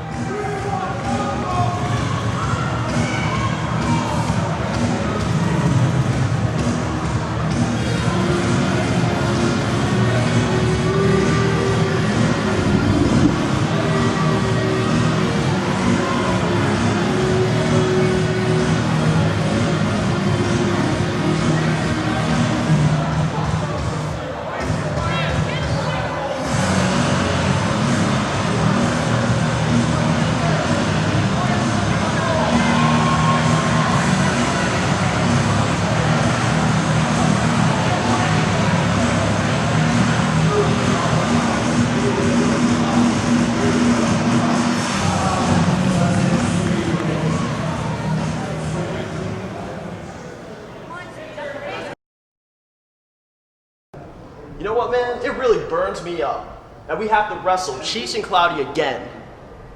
How many times have we wrestled them? How many times have I pile-driven Claudio on his freaking head? And yet they still come back. We still have to do these matches. I'm sick and tired of it, dude. Tonight, it's gonna end at the ECW Arena. A new crowd, a new environment, dude. It's gonna be awesome. I'm gonna be a little more extreme than I was before. We'll find out more about that later, brother. And Davey and Shane, what you did to us, let me tell you something, man. We're not gonna forget. I'm telling you one thing right now. We're gonna come after you guys again. Pittston, we're gonna beat you guys down. You know something, like Anthony Franco? I'm gonna get a little hot here. We can talk about the past, we can talk about the present, we can talk about the future. Right now I'm gonna touch on the future. Davey Andrews, Shane Hagedorn, you took the biggest victory away, the biggest moment, not only in my career, but my life away. You beat me up in front of my family, my friends, insulted me in front of my 9-month-old daughter! So don't think I ain't come back from friends. So Smart Mark Video, I want you to do me a favor. I want you to send this tape to Davey Andrews, Shane Hagedorn. They're probably up at the Ring of Honor offices right now, kissing the higher-ups' butt, so they get the do or die match next week. That's right. So I'll tell you what, challenge, Pittston, Pennsylvania, September 17th, Saturday. Anthony Franco, Matt Turner versus Davey Andrews, Shane Hagedorn. Now, let's talk about the present. I'm excited, Anthony Franco, I'm excited. You know why I'm excited? Why? I'm excited to team with you. Yeah, a little bit, that's not why I'm crazy excited. I'm excited to be going up against Cheech and Claudio. I'll be honest with you two boys, I hate you guys, but I love wrestling you guys because you bring out the best in us. I'm a little bit excited about that. You know what? I'm gonna say, you know where we're at? We're at the ECW Arena. Some of the greatest wrestlers in the history of this business has stepped foot in this ring. Guys like Chris Benoit, guys like Eddie Guerrero, guys like Dean Malenko, Too Cold Scorpio, and my hero Chris Jericho. You guys don't think we're gonna capitalize that, make a name for ourselves in this building? You're wrong. You're dead wrong. Eliminated, boys.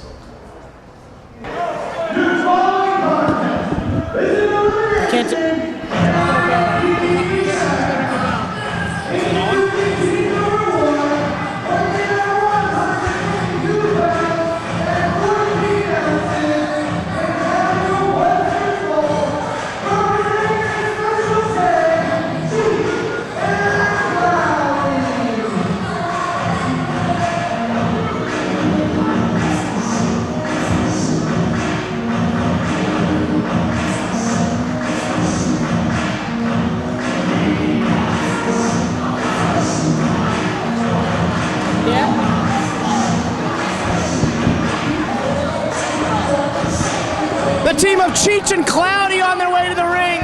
Bryce Remsburg joined by UltraMantis Black and Blind Rage, the Dark Breed. Bryce, maybe you can answer this question. I asked Sweeney last month. Yeah? Are those really short pants or just really long shorts? I don't know. They're clam digging pants. Clam digging. They're bloomers. Mr. Remsburg, is that a rhododendron I see on the one man's trunks? I'm What not kind of skilled in flora? botany, but I believe that may be a rhododendron. I see. We have a botanist in the ring. These two teams embittered in a war on our shows in Pittston, Pennsylvania. Cheech won a singles match over Turner. Claudio won a singles match over Franco. Then they had a tag team match, which Turner and Franco won. And last month in Pittston Blind Rage, they had a no disqualification match, which Turner and Franco won. But Cheech jumped him after the match. So this is a return match, elimination tag rules. And it's amazing because these two actually won a match in acid wash jeans, which I think is incredible. That's This something. looks great doing it. Survivor Series rules here at the old ECW Arena. Here we go. I jumped over the entrance.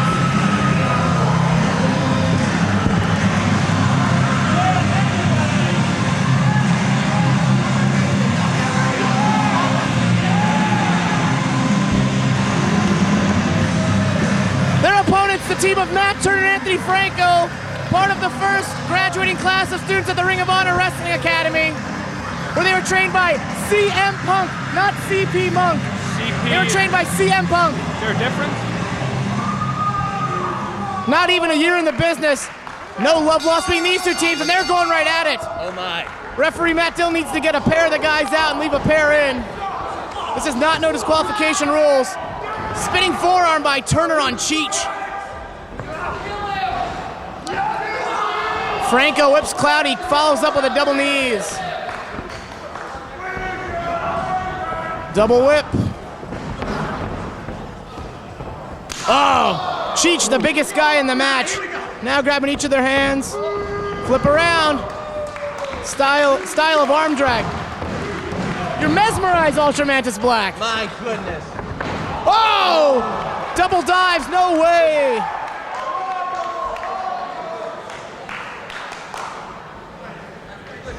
And we got Turner and Cloudy on the floor, and Franco in the ring with Cheech. Franco, the bigger member of his team. Mr. Bryce, I understand this is an ongoing feud. Yes, it is an ongoing feud. They had a bunkhouse match in Pittston a few weeks ago. It's crazy.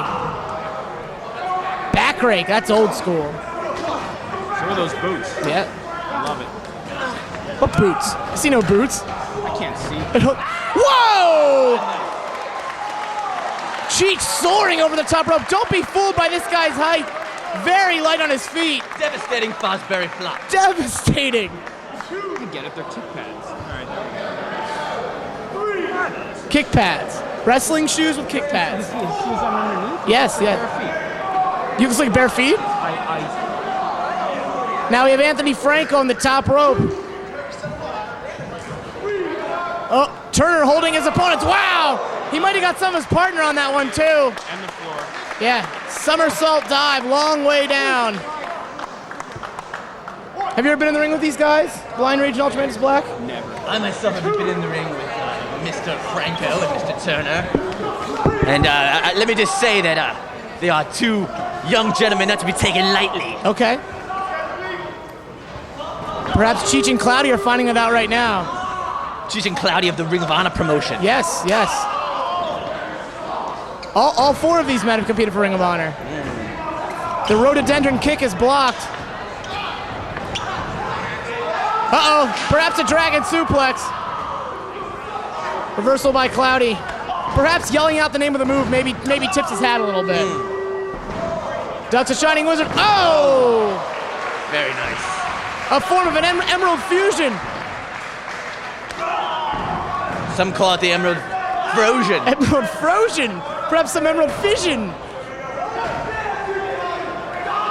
Why is the man called Cloudy, Mr. Bryce? Cloudy. What is the name in reference to? I believe it's I think he's a big fan of weather. Glenn Hurricane Schwartz is his role model. Oh, John Bolaris. John Bolaris. He's definitely an NBC 10 man. This can't be good. Perhaps a top rope superplex.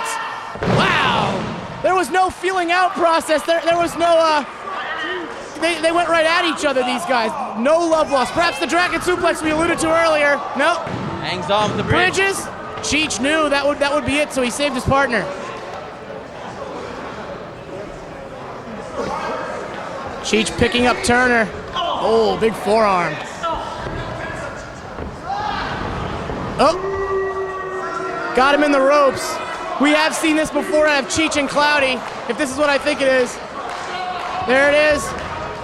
They call that partly Cloudy with a chance of Cheech. Oh, what the? 619 with a drop kick followed up. Pump handle by Cheech. Cheech and Cloudy do work very well as a team. Oh, jeez! Drop kick dumps Turner on his head afterwards. That's three. Is that three? It's elimination rules. Turner's eliminated. Now it's Franco's going to be all alone with Cheech and Cloudy. You ever see the Survivor Series growing up, UltraMantis Black? I did not come from this country. No? Okay. We'll see. Now Turner's eliminated. Now it's a handicap match. Anthony Franco's going to be left alone with Cheech and Cloudy. Well, that doesn't sound fair at all. No, it does. It doesn't sound fair. They signed the contract for the match. Cheech now with Franco on the floor. There are countouts here in Chikara. We have a 20 count on the floor. I enjoyed the Cheech in his early days with his other partner. Oh yeah? Chong. The Chong. Up in smoke. Fine move. What happened to him? He looks very young, Cheech. He carries his age well. They all look very young, I must say. They do. Cloudy bringing Franco in the ring. Ooh, very stiff. Yeah, it doesn't matter what size you are, those forearms hurt. Choking him in the corner.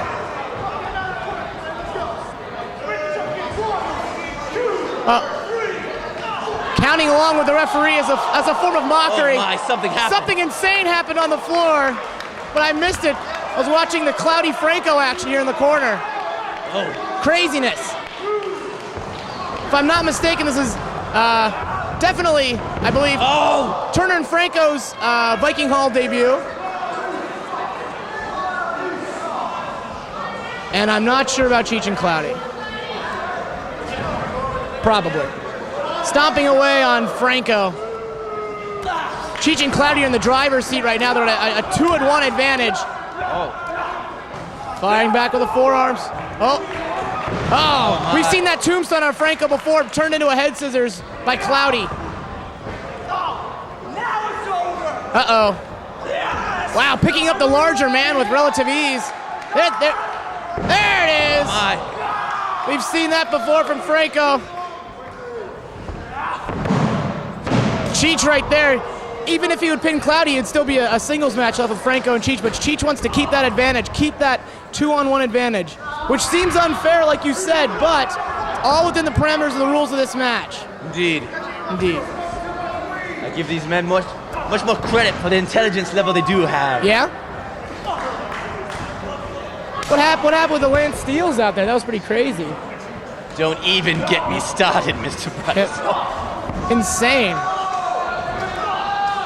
2 Lance Steels? Yes, how about, who would have imagined?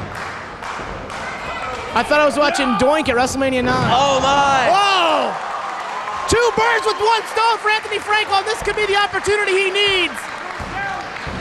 There is no one to tag, it's all him. But this will give him a much needed breather.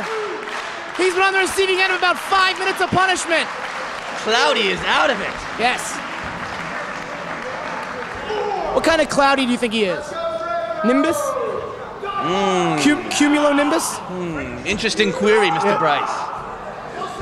Well, that's the Hurricane. Right hand by Franco. Still groggy. Clothesline connects. All these men very groggy, just taking an unbelievable amount of punishment. Oh! My! Took his head off with a clothesline. Many remember the beating that Turner and Franco took at the Tag World Grand Prix this year at the hands of Mr. Madman Pondo and Mr. Necro Butcher. There's a headbutt by Franco. Might have done more damage to himself. Sits him on the top rope, turning his back to Cheech though. Where is Mr. Turner in all of this? He's out, he's gone, remember? Oh. You remember he got pinned? You're right, you're right. Short-term memory of this UltraMantis flag. Uh-oh. Nope. Claudio on his feet. Franco sitting in the corner. Cross-armed. Oh my! Right into the waiting knee of Cheech. Tore his leg off. Right to the hamstring or the quadricep, perhaps. Now, what is this? I mean, I know it's a handicap match, but I was under the understanding they would have to tag. My. What a submission! Doesn't feel good. Every limb is tied up. They're in the mouth. They're in the eyes. Does not feel good. I don't see how Franco has any choice but to tap out. He can't tap out. He would have to verbally submit. There you go. Franco wasn't even in that. Cheech and Claudio avenged their loss in Pittston, Pennsylvania.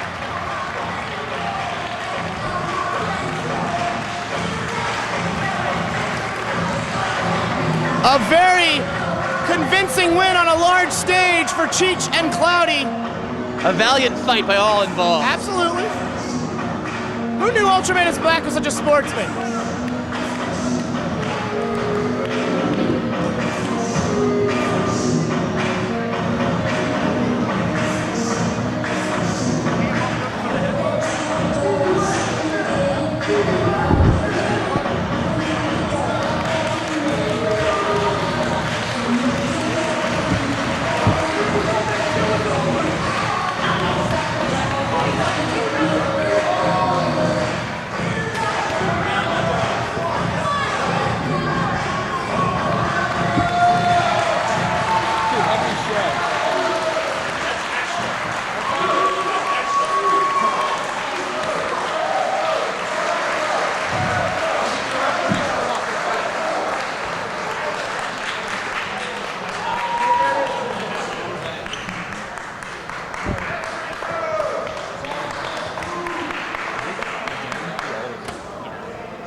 Mike Quackenbush, can you feel it in the air tonight? That strange thing tastes like victory for me. Mike Quackenbush, let me take you back about 2 years to Germany. First time you came over to Germany and you surprised me. I underestimated you, I admit, and you beat me. It was in a tournament. It was for the WXW Light Heavyweight Championship. Then 2 months later, you came back again. Guess what happened? I took revenge. I beat you, and I didn't just beat you, I laid you out, Mike Quackenbush. Claudio Castagnoli laid you out. Remember that? And now, 2 years later, 2005, in this very building, best of the best. And what happens? It's a tournament again. You beat me. You took away my best of the best title. This was the tournament that I was supposed to win, and you took it away from me. Got that? You took it away. It was my title, it was my tournament, this was my destiny to be the best of the best, to prove everybody that I am the best. And what do? You take it away from me. Mike Quackenbush, you unleashed a demon in me. And you know what? I trained every single day. I went to the gym, I went to practice, I did everything. I trained all over the planet. You know why? To beat you. And not just to beat you, not just to lay you out. I will end your career. Mike Quackenbush, if you're not watching out tonight, I'm gonna twist something, I want to snap something. I'm gonna take you out, Mike Quackenbush. This very building where you took that thing from me. I wanna. You know what I'm talking about.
The most money-making man, Double C, Claudio Castagnoli in the ring.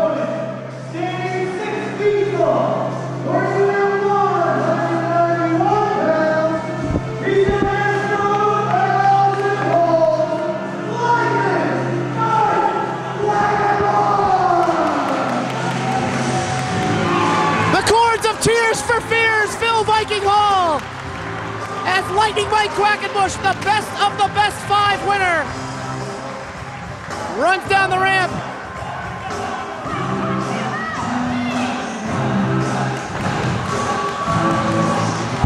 In the second round of the best tournament last May, these two men met, and Quack defeated Claudio on his way to winning the tournament.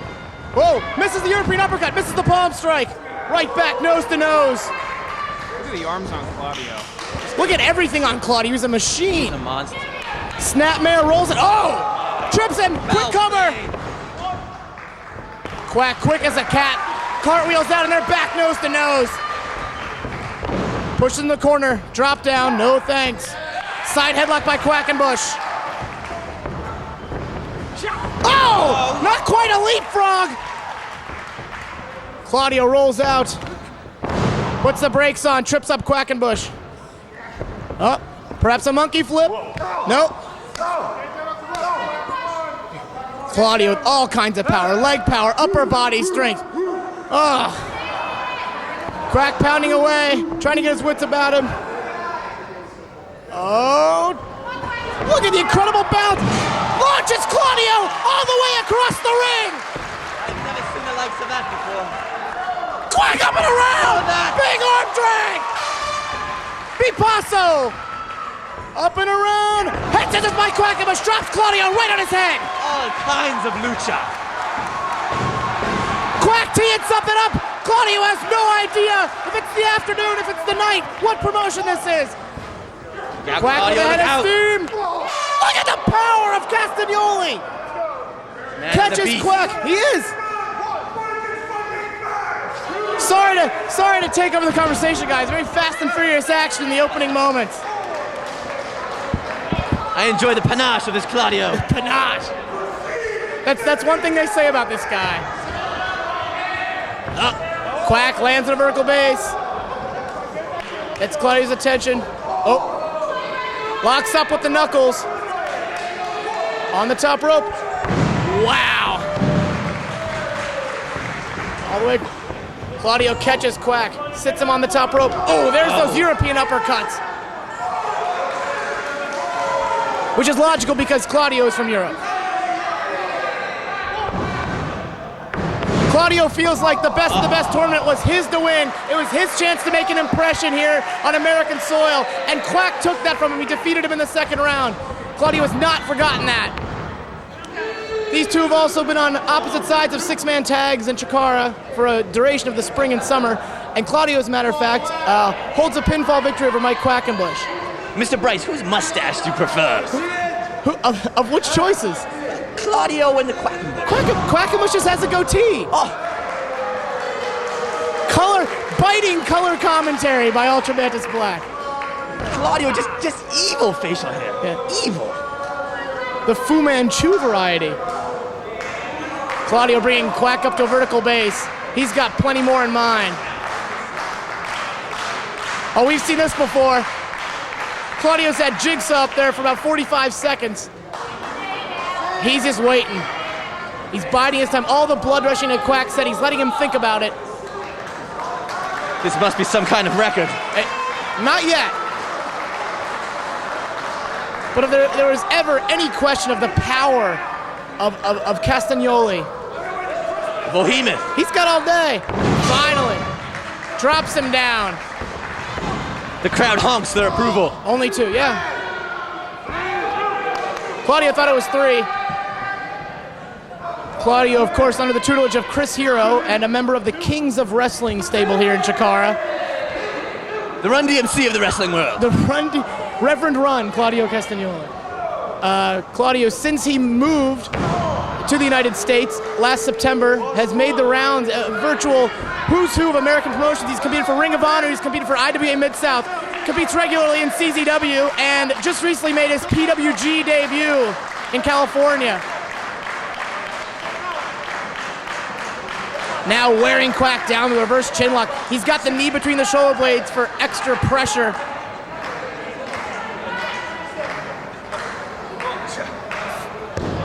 The fans rallying behind Quackenbush.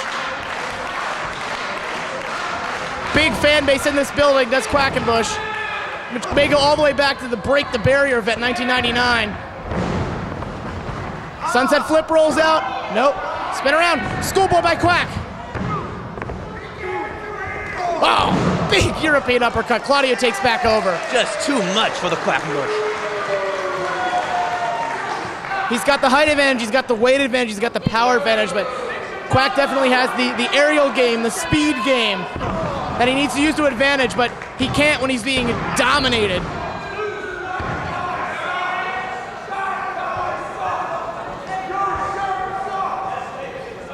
Quack's just out. The crowd seemed to have something important to say there. Everything that guy says is very important, so I'm sure that was riveting. What? Swiss German of some sort out of Claudio. Open hand, see?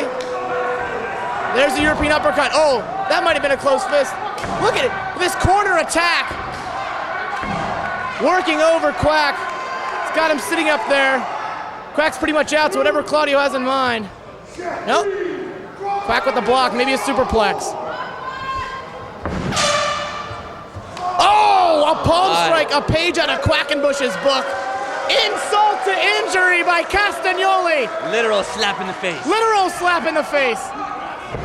Throws in the ring. Nope, three-quarter roll by Quack. There's the palm strike. The power behind that palm strike, Mr. Remsburg. You know how that feels, UltraMantis Quack. You know that feels, Blind Rage.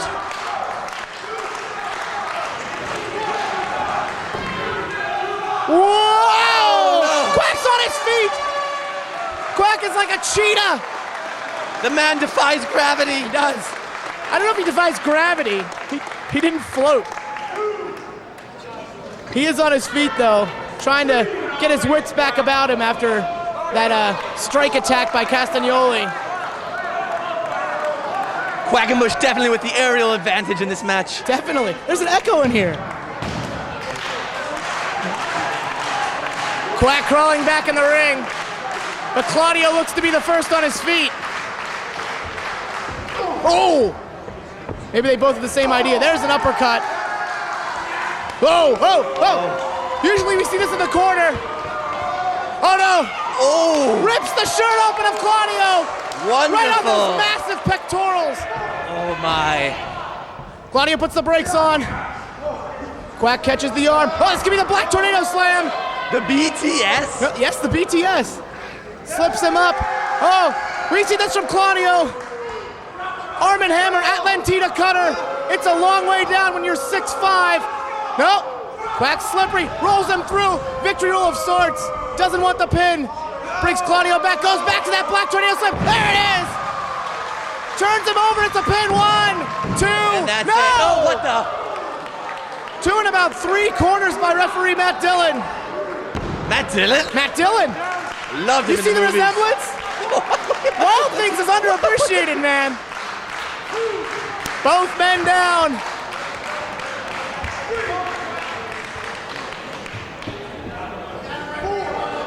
Quack up to his feet, signalizing that's it. Signalizing, I think that's the word. Signaling that's it. Brings Claudio up. This could be the Quacken Driver 2. Nope. Tombstone. Nope. Quack pushes out, flips to his feet, off the ropes. Oh! Roaring uppercut. Claudio's on top. Out of nowhere. Oh! Almost 2 and 3 quarters. Dillon. Claudio can't believe it. Well, I'm sure the ref just might change his mind because those guys had definitely a better vantage point of that. Okay, you guys are in 3. The straps have come down. The straps are down. Claudio means business. A strapping young lad. A strapping young lad. This could be the pyramid bomb. If he hits this, it's all over. Bomb. Absolutely. That's that, along with the glimmering warlock of Eric Cannon, took Claudio and Cannon to the victory in the Tag World Grand Prix last February, and they did defeat Quack and Hero in the finals. Something I'm sure Quack has not forgotten. Quack to the top rope. Claudio, wait for him. Quack too quick. Ooh, Oh. headbutt right between the nipples. Oh. Springboard drag. Claudio back. I believe that's the move. Quack pinned Claudio with the best of the best. I could be wrong. Is that There's pyramid the pyramid driver? bomb. Sit up, pyramid bomb. Only two. I don't know where Quack's getting this. Slow count. I thought the count was fine. Claudio in disbelief, but he needs to not lose. Keep his eye on the prize. Less and realize- filling. Tastes great. Less filling. Wow. A lot of wannabe referees in the crowd today. Claudio, with a look of disdain on his face, ready to go. Whoa! Kick right in the jaw. Quack perhaps. Tail of the Dragon DDT. No. The power of Claudio says not so fast. Quack doesn't know what's coming. Pushes him up. No. Oh! Quack turns it over. Rana. That's three. Got it. Out of nowhere. Quackenbush with the win. Well said, UltraMantis Black. Incredible match. Here at Viking Hall. Quack with one more up on Claudio. That's 2 in a row in singles meetings for Lightning Mike Quackenbush.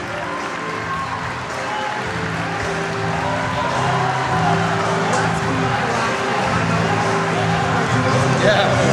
I don't want to be here. Huh? Oh, yeah.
Back in the CHIKARA announce booth for our semifinal. Sweet and sour Larry Sweeney, my broadcast partner for the first half of the show, teaming up with Hallowicked, two guys I've seen before. Hallowicked I have seen many, many times in Combat Zone Wrestling. Larry Sweeney, I recall seeing him once at CZW, but I've heard lots of great things about him, from him that is. And Hallowicked is tremendous.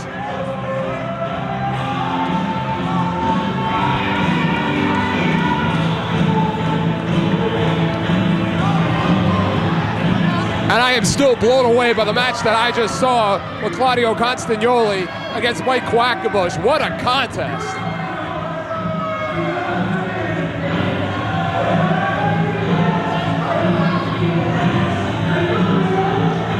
Hey Hulk, we found your missing boas.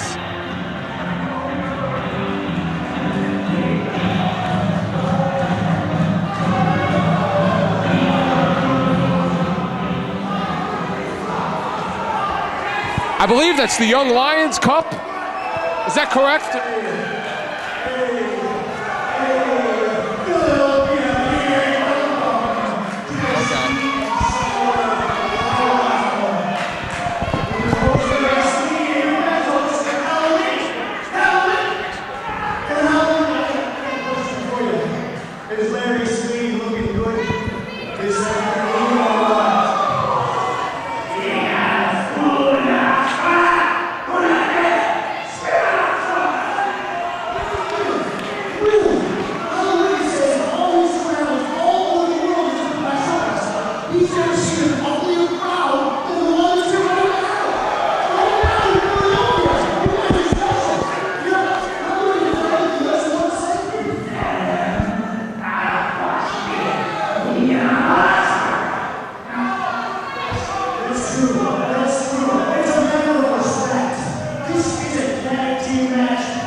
Get those to a room, him and the belt.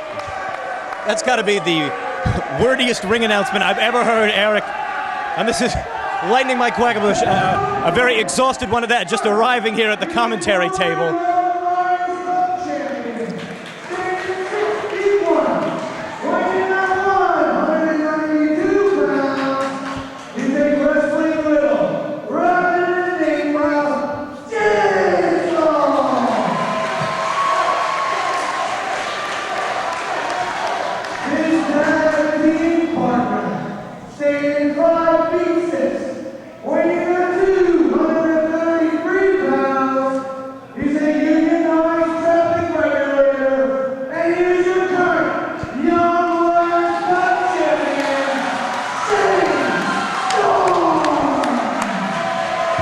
joined by Mike Quackenbush. Mike, I was just talking about you actually before you came up, just what a tremendous match that was with Claudio Castagnoli. What a great win. Thank you, and I have a feeling as soon as the adrenaline wears off, I'm due for a coma-like nap. Absolutely, absolutely. I once saw an interview with Nick Bockwinkel, and he talked about a match with Jerry Lawler, and he said it wasn't after the match, it was Monday morning, waking up and feeling the bumps and bruises.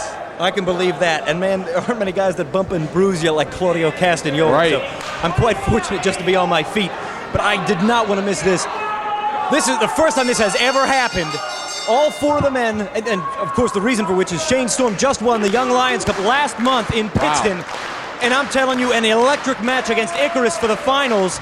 And here they are, the four men who have ever held the Young Lions Cup. Well, that's tremendous. This has to be a historic moment here for Chikara Pro Wrestling fans. Very much so, and I think you could make a very sound argument that these are four of the very finest to come from our training facility, and they've proven it by holding that Young Lions Cup. And physically, I said this before, Larry Sweeney reminds me of a young Bobby Eaton. Yes. Physically.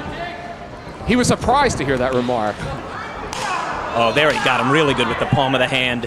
And I was saying beforehand, I'm very familiar with Hallowicked and Jigsaw. They were a part of many of the Chikara 6-mans and 8-mans that I've called in CCW before.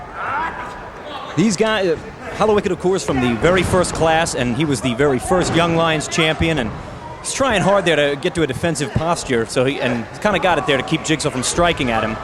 Right. That was pretty inventive, how he rolled that over right into a direct pin. That was nice. Sweeney, of course, won the second Young Lions Cup and then lost the cup to Jigsaw months later. Shane Storm is the current champ, so a lot of history and really a rivalry between them all, even though they're kind of forced into a tag team situation. I'm surprised Sweeney didn't try and abduct the cup and take it to Mexico with him, never to return. Yeah. He's quite a character. He's quite fond of that title that he picked up in Shreveport, Louisiana, too. I mean, I think I've heard that somewhere. Yeah. I was going to say, here comes Shane Storm for the first time. I think we've seen, haven't I seen Shane Storm in one of your 8-man or 6-man tags? Definitely. I know he did a 10-man with us on the 11th of September a few years back here. Back when his mullet was a little more blue. Yes, indeed. Wow, good job 3-quartering out of that hip toss. And backdrop Hallowicked, though, right on his feet on the apron. Now, whatever happened to, I'm a little concerned, what about Mr. Zero? Where is he today? Mr. Zero, who is Shane Storm's regular tag team partner in Men at Work, was injured at the hands of Icarus and Gran Akuma during our anniversary weekend. And at this point, it's really not certain whether he will return to the ring or not. Wow, that's bad news right there. Our roster has lost a couple guys recently. DJ Skittles was injured in a match months ago, had back surgery, has retired. Jolly Roger, due to vision problems brought on by a fight with Icarus, of all people, forced into retirement. Wow. And now Mr. Zero as well on the possibly permanent DL list. But Ken the Box is healthy, correct? Yeah, to the best of our, for a 400-year-old tree. Yes. You know, I always wonder why more people don't do that. Me too. The things you learn from traffic regulators, Eric. Absolutely. What I want to point out, which I find pretty interesting, is Hallowicked yet to even tag in Larry Sweeney. I think Sweeney's content to let Hallowicked do the work. I happen to agree with you. What a ring introduction. Nice job there into the courting hold. To the middle goes Shane Storm, and arm drags him across.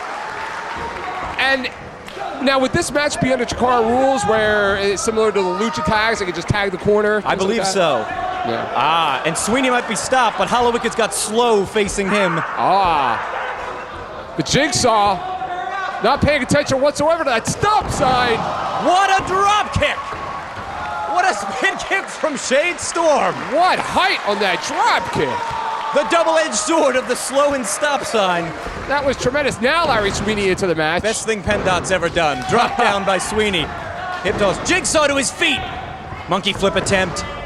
Wow, Sweeney took it on his hip. Oh, absolutely. He's going to be hurting. He's not now. Oh, second time there. You saw him jar his pelvis and hip. And notice how wobbly Larry Sweeney is as well at this point. Ooh, leg control fireman's tail clutch. Rolls him flat now. There, he's got that. He's got it scissored up, reaching around, almost like a double arm palanca, as you hear it called in Lucha. And it looks like he could pop the shoulder right there, separate the shoulder easily, and also choke him out with the scissors. You're exactly right.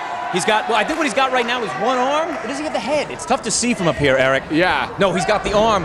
Wow, good job by Sweeney. It's that wonderful smart mark technology that brings us right into the center of action. Jigsaw looks poised to fly. Wow. Oh! And how about that for a plancha right over the top? Took him out. My, oh my, his pelvis is going to be hurting. It's the third really rough time he's jarred it. Step up! Now, Frankensteiner by Hallowicked. Now, is Shane Storm's Young Lions Cup on the line in this match?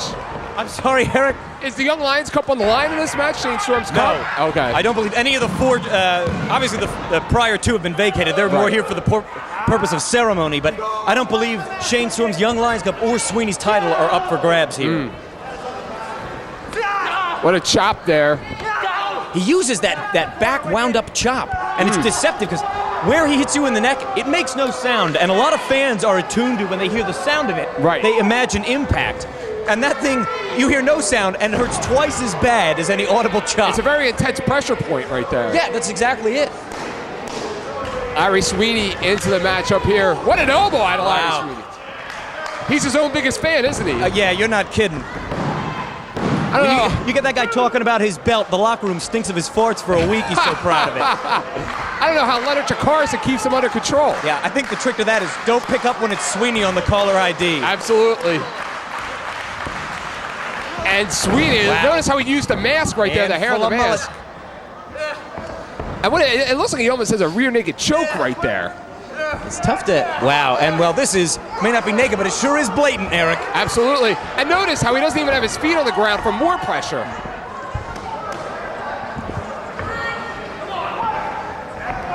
Sweeney with that double underhook. Wow, and that's a much bigger man to suplex. Oh, yeah.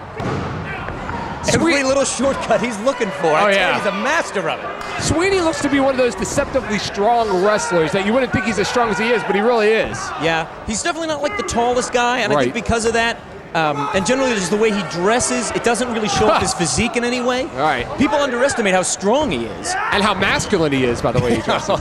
for wearing pink. Yes. Hallowicked's got such precision strikes. He really just gets the most out of every shot. Now, what is the key? You've been in the ring many times with Hallowicked. What's the key to beating somebody like a Hallowicked? Hallowicked, I think one of the biggest challenges to him is that his arsenal is so broad, but he tends to showcase only the holds that work for him. And look at this. Oh, you called it, looking for all the shortcuts. This is ridiculous. I think the real trick to Hallowicked is you've just got to exhaust the man and hope to sneak one out on him because his repertoire is so much deeper than he ever lets on. Nice sunset flip. And as a wrestler, how tough is it for you to wrestle one of these guys with a mask where you can't see the emotion on their faces? I tell you, a lot of times with the mask guys, when you're attuned to working with mask guys, you learn to read their body language just like you read a facial expression. Right. You know, when you're breathing heavy, I don't see it so much in your face as I do where your lungs, even in your stomach, you know. And you're forced to learn to watch for those things when you work mask guys. That's a great point. Hit them right in the center of the back. Now, what would you call Larry Sweeney's finishing maneuver, so to speak? He typically uses a pile driver. Okay. But he's very fun. There's a couple other holds that he uses, one of which he calls a bow constrictor. If I'm not mistaken, it's a sleeper hold with a body scissor. Interesting. And that's a pretty new addition.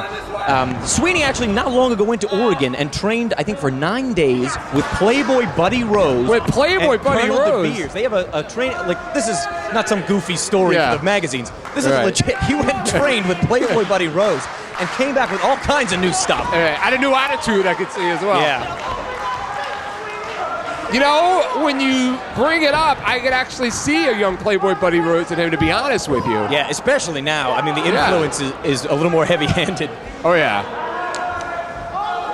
If I'm not mistaken, it was Buddy Rose that actually got him into the tournament where he won this fabled Texarkana TV title. Right. I think he beat Pat Patterson in the finals. I could be mistaken. It wasn't in Albuquerque, New Mexico, was it? No, it was I think it was in Louisiana. Oh, okay. I mean, foolish for me not to listen because it's brought up every 30 seconds, but... Shreveport, we've been told. Yes. Thank God. The judges have said Shreveport. Right. And please phrase it in the form of a question. From what I'm told, there hasn't been a wrestler as popular as the late Junkyard Dog in Shreveport, Louisiana in about 3 decades. Yeah. Before you either either of us were born. Yes. Sweeney with that elbow. And Larry telegraphed a little bit there. A lot of guys who drop elbows these days, Eric, you'll see, will do more to put their body weight on it. And one thing Sweeney does is he puts the point of the elbow into right India, which is, in my opinion, so much more painful. I can imagine. Great DDT by Shane Storm. It was a counter to a hip toss, and this may be the opening he needs. Look, you can see Jigsaw is just, he's ready to boil. Oh, yeah. That pot is ready to boil over. And he is so dangerous. I mean, I've caught many of his matches. You know him really well. He is just so dangerous. His balance is just something that I've never seen before, the way that he can just stand up on those ropes, like right there. Wow, right into a clothesline. Big back elbow. Hallowicked basically walked right into it there. Off the ropes they go. Oh, he turned him inside out. No, not enough. Larry Sweeney breaking up. Now, have those two had a bit of a rivalry in Chikara? Sweeney and Jigsaw? Jigsaw and Hallowicked? Yeah, I think perhaps part of it is the fact that I don't think they have ever faced each other in a singles match. Really? And both of them obviously long-reigning Young Lions champions. Right. And look at Larry doing the strut. It's never too late to dance. Right. The consummate entertainer. Look at that. And look at the way that he's kicking in the face of Larry Sweeney. Really tied up the arms there, and they were suckers for it. They just got kicked in the jaw about 5 times. Topes! It was a helo on one side, and my eyes were on Shane Storm. I've never seen him do it. I saw Jigsaw with that tope and helo. That was tremendous.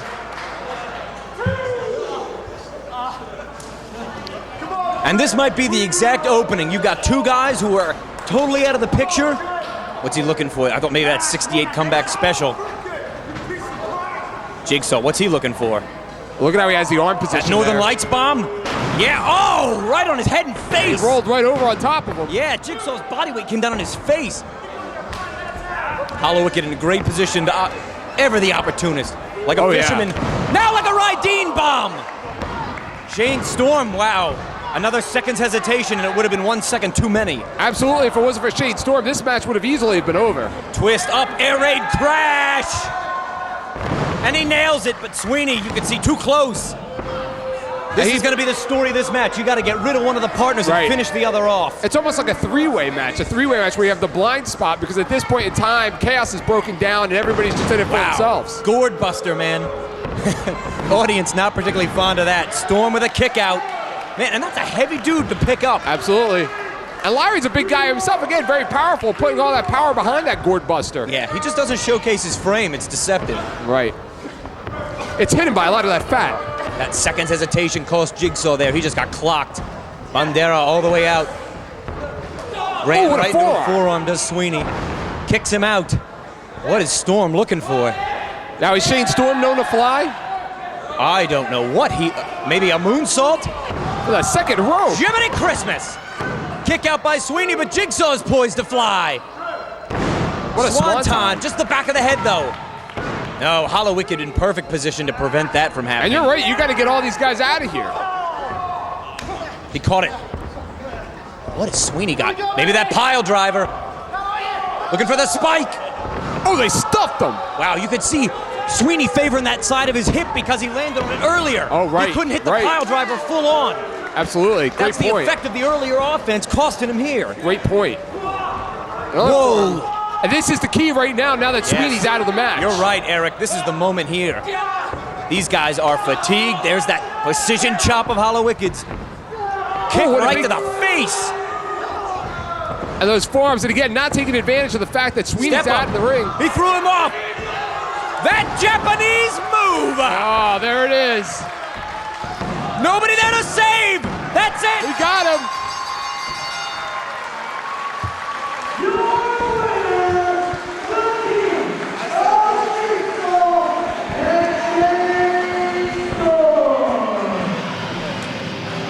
Ever the opportunist is Shane Storm.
August 13th, Chikara makes his debut in the most famous arena in the world, the ECW Arena in Philadelphia.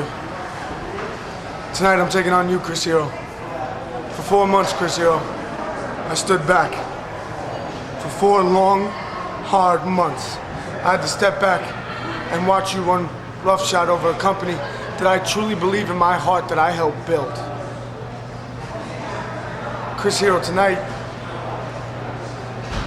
it's about a grudge that I've had for you ever since the first day I met you. First day I ever met you was that you came to Chikara for a special dojo, teaching all the guys stuff, showing them what to do, what not to do. Everybody after that went to the locker room, and they were like, oh, Chris Hero's such a nice guy, oh, Chris Hero's so smart, but I saw right through you. Chris Hero, from day one, I knew you were nothing but a hypocrite, a liar, and a sneak. But I was wrong. I was the bad guy, because I spoke my mind. Well, guess what, Chris Hero? There's no more band on me. There's no more censor over my mouth. Chris Hero, I can say whatever I want and do whatever I want. And tonight, I'm gonna beat you down. Worse than you've ever been beaten down before. Chris Hero, tonight is my night. Tonight is my redemption. Tonight is my renaissance. Holla at your boy, Chris Hero. One time.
And I'd be lying, Arik Arjulo, if I told you I don't have a vested interest in this one. Oh, I bet.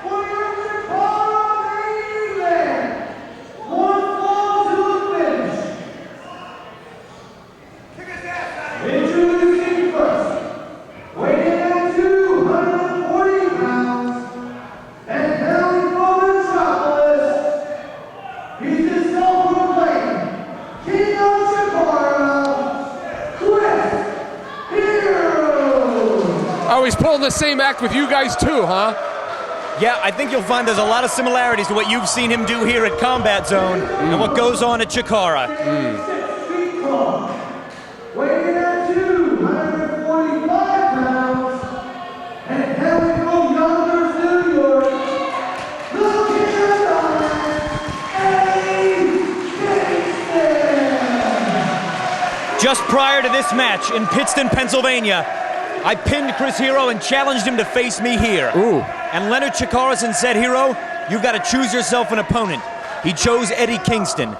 And while I have to admit I wish it were me in there in the ring with him right now, I can't think of a better guy to go in there and knock some sense into and some teeth out of Chris Hero than Eddie Kingston. Well, from what I understand, Larry Sweeney was telling me a little bit about what's going on here earlier, and he had told me that Eddie Kingston has been regulated to commentary over the last several months at CHIKARA, and this is his first opportunity in some time, and he is chomping at the bit to get a piece of Chris Hero, who recently, along with Claudio and Eric Cannon, have been a thorn in the sides of you and several others here at CHIKARA. You're exactly right. All the technicals have been feeling it. And this ever-growing group known as the Kings of Professional Wrestling, which includes Hero, Castagnoli, Cannon, Icarus, and Akuma, have certainly drawn the ire of Kingston in his first singles match right now for CHIKARA in the year 2005.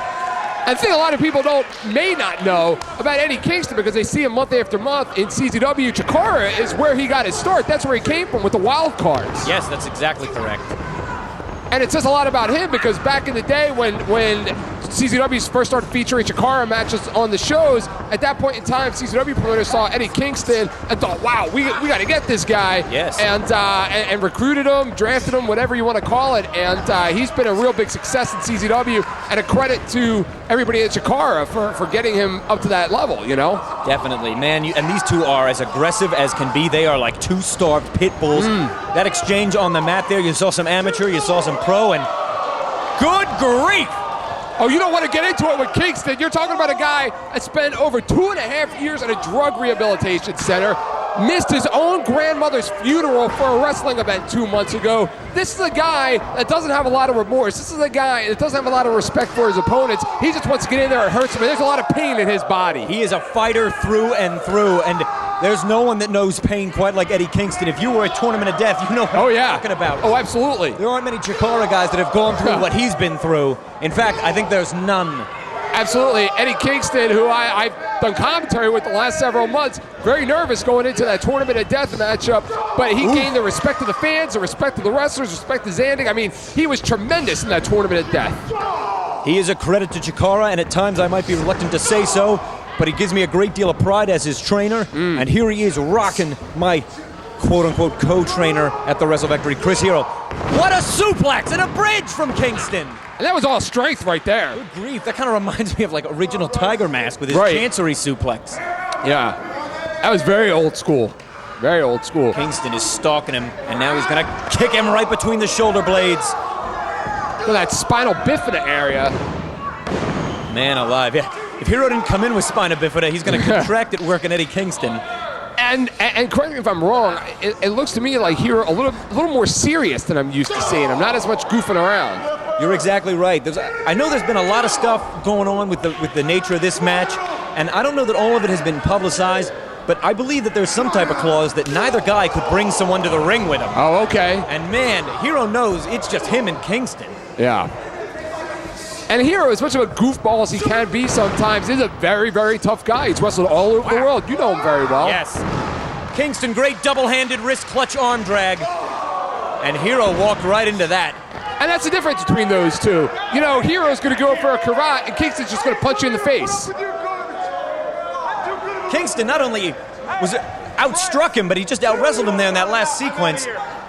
And Hero, I don't know that this is going to fly, Eric, to tell you the truth.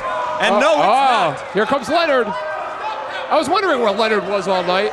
There's more to this than meets the eye. I do not think a count-out is an acceptable conclusion to this due to the contracts they signed. Well, I will tell you this, Mike Quackenbush. Chris Hero has the honor of having the only wrestling match to ever end on a count-out in Combat Zone Wrestling, an honor he wears proudly. Hero is not watching his back. Kingston's got him.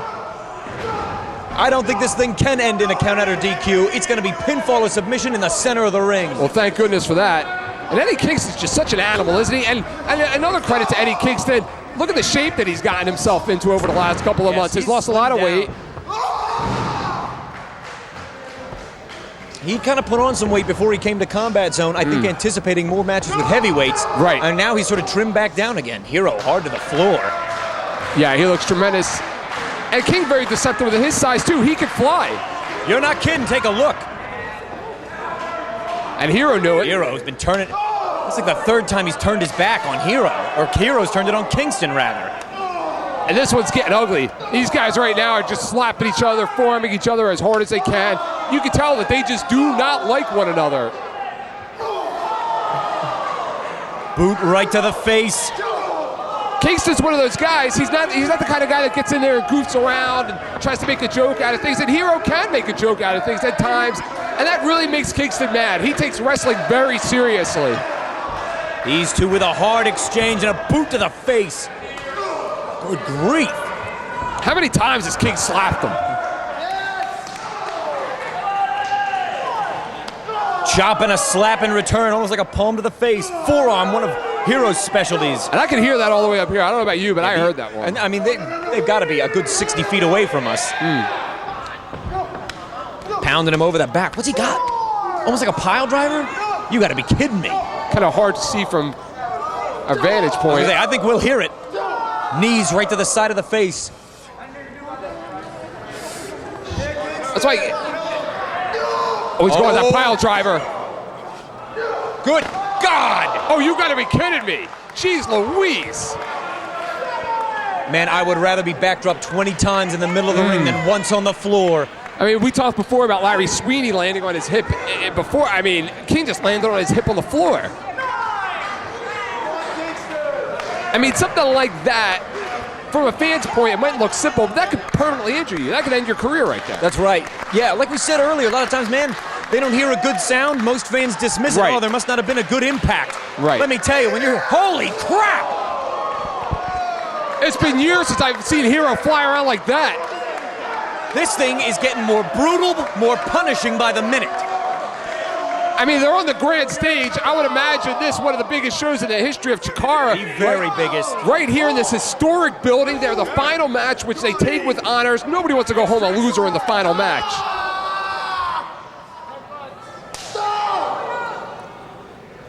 Oh! What a headbutt. I heard the echo of that headbutt. Oh, yeah. In addition to the headbutt itself. Oh, yeah. Just laying those in. Brutal open hand chops.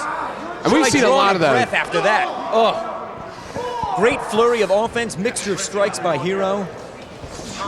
And I think, in a way, when Chikara came out and said, I won't accept a count out, he's opened up the door for this to happen. Yeah. They're outside of the ring far too liberally here. This really reminds me of a match I just recently watched on tape between Kobashi and Sasuke over in Japan, where they just chopped and chopped. Yes, I know exactly the one you're talking about, the Noah Dome. Yeah. Yeah, Sasaki, that's it. Yeah, the level of brutality. Yeah, you're exactly, now that you say that, Trading you're exactly chops, right. trading forearms. Kingston having a tough time drawing a deep breath since you saw two very rough overhand chops right across his chest earlier on the floor from Hero. And man, that may be Kingston's Achilles heel. Right. Get him to a point where he cannot breathe evenly and then capitalize on his exhaustion. Right. Because, I mean, he's as rough and tumble as they come. Not to mention, Eddie Kingston is a very emotional man in and outside of the ring. And if you take him out of his game and let his emotions get the better of him, well, I'll tell you what, you got a good advantage right there. Yes. And there is nothing more dangerous than Kingston when he has blown his temper and lost his cool. So Hero better be very careful how he approaches these next few minutes. And Kingston may be more dangerous to himself in that situation, taking him out of his own game plan in a situation like that. Look at a combination of two double stomps from Chris Hero. Again, striking. It's going to be very tough to draw a breath. Oh, Kingston's a sucker. He's got to move. And he did not, and ate the boots of Chris Hero. Oh, yeah, and Kingston right now in a lot of trouble, breathing very heavy. Like you said, cutting off the wind, cutting off the oxygen, making it harder. The longer the match continues, the stamina will have to come into question of Eddie Kingston. And again, a slingshot into a stomp.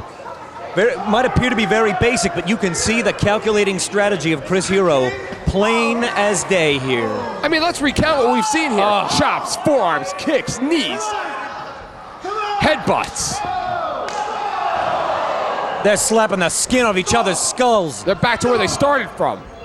Kingston may have done a mistake there. A little bit of bravado. Belly-to-belly suplex from Kingston. And Eddie Kingston using that, it looked to me as more of a defensive maneuver than an offensive maneuver, but it will buy him some time. Yes, it's more to make a gap for him to breathe within than it was to try and get a cover on Hero. Right. A stopgap in the plan of Chris Hero. Hero left foot up, Kingston left foot, Hero on their feet, same time. Oh! King with another one of those open hands. Kingston, man, those jabs of his are precision. And Kingston was a boxer. Kingston was a boxer when he grew up. That's what kept him off the streets. That's what kept him out of trouble. Shades of the great Tenryu in the corner. Oh, yeah. Two-step by Hero. Missile drop kick. Again, high in the chest. And notice the pinpoint accuracy of Hero. I mean, that takes a lot to be able to step on the ropes like that in midair. You know you do it all the time. That's not easy. He makes it look easy. You make it look easy. Hero might be something about braggart. He may be what we would refer to as an obnoxio. But man, that guy can wrestle. You got to give the devil his due. Let's call it like we see it. He's a pain in the ass, quite frankly, but he can back it up. Yep. And it looks like he's digging into the nose. Kind of hard to see from where we are here. Yeah, their backs are almost angled to us, so we can't see. But it looks like what Hero's doing is trying to make Kingston carry his weight. He's putting his body weight on his lower back while wrenching at the face, maybe trying to force a camel clutch. Wow, and like a back mule-style kick there with the heel instead of the instep. And right in the midsection there, right, taking the wind right out of him. Bryce Remsburg, if he seems intimidated by Chris Hero, it's with good reason. Oh, yeah. Because about 3 months ago, Hero gave Remsburg a German suplex. Did he really? Shows and knocked him out to allow for outside interference in a match that I also happen to be in. And man, I have not heard a punch like that in any ring, wrestling, or boxing. This is... double knees, shades of regal. Oh, yeah. I mean, I hate to use the cliche, but I don't think they're doing business anymore with the way these shots are sounding from where we are. Man, and you can see the dichotomy. Kingston the fighter, Hero the wrestler. Right. When Kingston's in trouble, man, he wants to fight. Yeah. When Hero's in trouble, he wants to break it down on the mat. Yeah. It's a classic clash of strategy and style. You're absolutely right. Kingston trying to make this a fight, trying to box in there, trying to slap in there, to chop, to knee strike. Where Hero goes to the ground, takes Kingston off of his feet, keeps him on the ground. That's where Hero's best game plan, as we see right there. Double stomp into, I hate to say it, a whoopee cushion like senton. Excuse me? Driving the air from the lungs of Kingston. The strategy of Hero here is impeccable. And look at Kingston trying to fight out of it with a shot to the face, not with a wrestling move, but trying to fight with a shot to the face. Goes back to what you were just talking about. And the fans in Philly want to see Eddie Kingston tear Hero apart. And pardon my bias, I'm behind him. Come on, Kingston. Well, you have every right to be. Apparently, again, from what I hear, he's been a thorn in your side. He's been a thorn in a lot of people's sides at CHIKARA. A thorn would be an understatement. He's like a giant stalagmite up the rear end, Chris Hero, and has been since the Tag World Grand Prix. And King, from what I understand, has been chomping at the bit to get out of the announce booth and back in the ring, and I wouldn't want to be his first. Oh, no. I'm almost positive I saw it.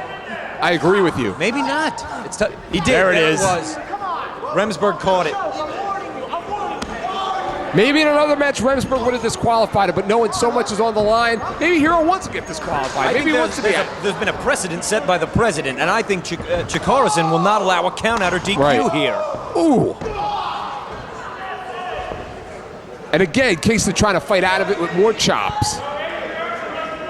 Kingston there, his shoulders exposed to the mat, and of course, you would expect a more experienced wrestler would prevent his shoulders from being there, but like we've said, Kingston's instinct is to fight. Hero's instinct is to wrestle. Hero with that slap to the face. This is as much about embarrassment and pride as it is wins and losses. Right. Very clean body slam from Hero. And Hero looking to go up top. He's got a number of new things he's been busting out from up there. Cannonball senton among them. Double foot stomp, perhaps. Kingston in a bad spot. And there it is, you called it. 6'3" of Chris Hero coming down on the midsection of an already heavily breathing Eddie Kingston. He is a very big man. You know, when you watch wrestling on television, you watch it on home video, wrestlers don't look as big sometimes as you think they are, but we've stood next to him many times. You've been in the ring with him. He's a very big man, and so is Kingston, for that matter. Typically in CHIKARA, anything that the referee could consider a foul or low blow would be a DQ, and I don't know what the referee would normally rule here, but the match continues. Kingston poised with a superplex from the top! I think that whole building shook. That was so loud an air horn somewhere nearby went off. I think the terror alert just went to orange. And a move like that, you could talk about it, takes more out of you sometimes than it does your opponent. You're exactly right. That's a gamble. It's a gamble to pull that out. Let's see if it pays off. Kingston on his knees, Hero flat on his back. Bryce Remsburg a little hesitant to get the 5 for some reason. He's very liberal with his counting in there. I don't think a no contest is what they're going for. No. Kingston, come on. Forearms, a pair of them. And Hero falling right into Kingston's trap right there. This is Kingston's game right here. Elbow down the jaw. Open-handed chop. Forearm again. A boot. Ooh, right to the mush. He's gonna have a brand new facial expression when this is over. Back body drop, and there what it a is. Crazy flight for Chris Hero and an unfortunate landing. And Kingston's poised right now. Wow, a drop kick from Eddie Kingston. And did you see the impact of Hero when he hit the floor? That's concrete out there. Eddie Kingston to the air with a tope. He nailed it.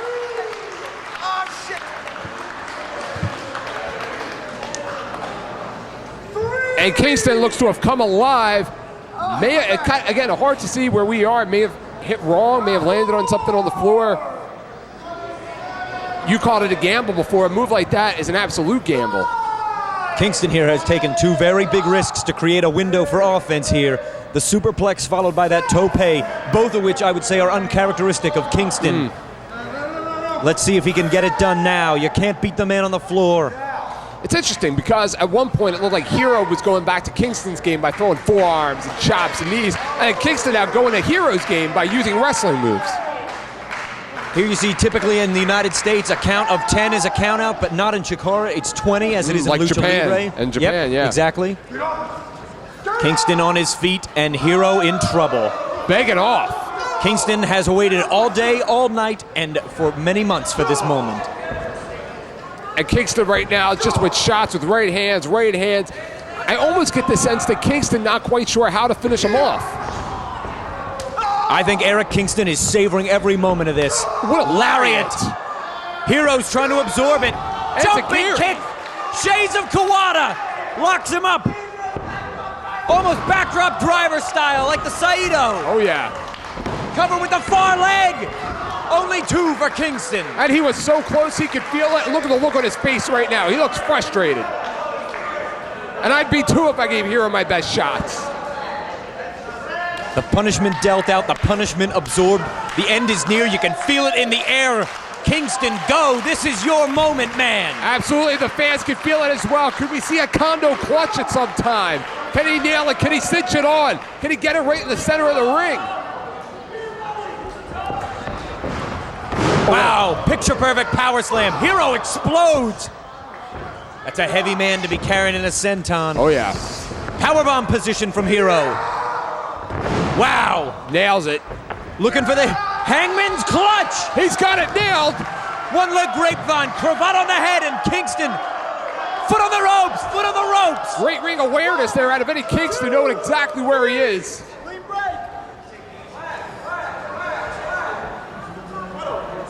And these fans right now watching real intently. There is a tension in this room as this match unfolds. Oh yeah. The dislike between these 2 individuals is palpable. Oh, look at Hero. He can't even stand up at this point. He's absorbed so much punishment. Hero, now he's up. Barely. Hero with the clinch there, backs Kingston in a controlling position. And that bounced off every wall in this arena and right back Kingston with an over. He maybe set him up for the Hero sidekick. It's exactly what he does. Wow.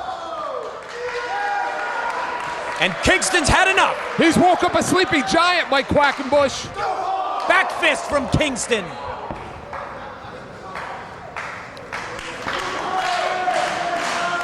Oh, Kingston feeding off the energy in the house.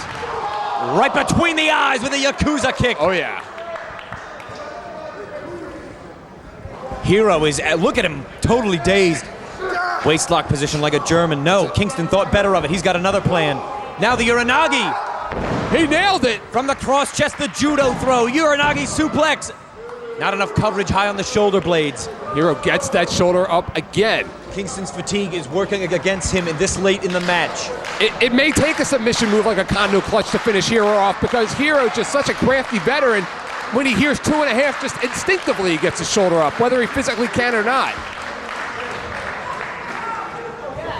He's not going to tap, so you may have to get him to pass out. Now he's trying that German. Thought about it earlier, figured he was better with the Uranagi. Schoolboy by Hero. He's got the tights. Wow, I didn't even see Kingston lift his shoulder there. Remsburg must have been in great position to observe there. Good officiating. Discus forearm by Hero. Hero's welcome, perhaps. That's exactly what it is. Kingston did a good job, though. He moved his body low to the mat. Right. And Hero lifted that left shoulder. That might have saved him. I have to agree with you. I think that did save him. Look at Kingston's face. His eyes are rolling into the back of his head. He's gasping for air right now, going on pure adrenaline. He knew the finish was near at hand, sunk low, took some of the impact off the Hero's welcome, and saved himself.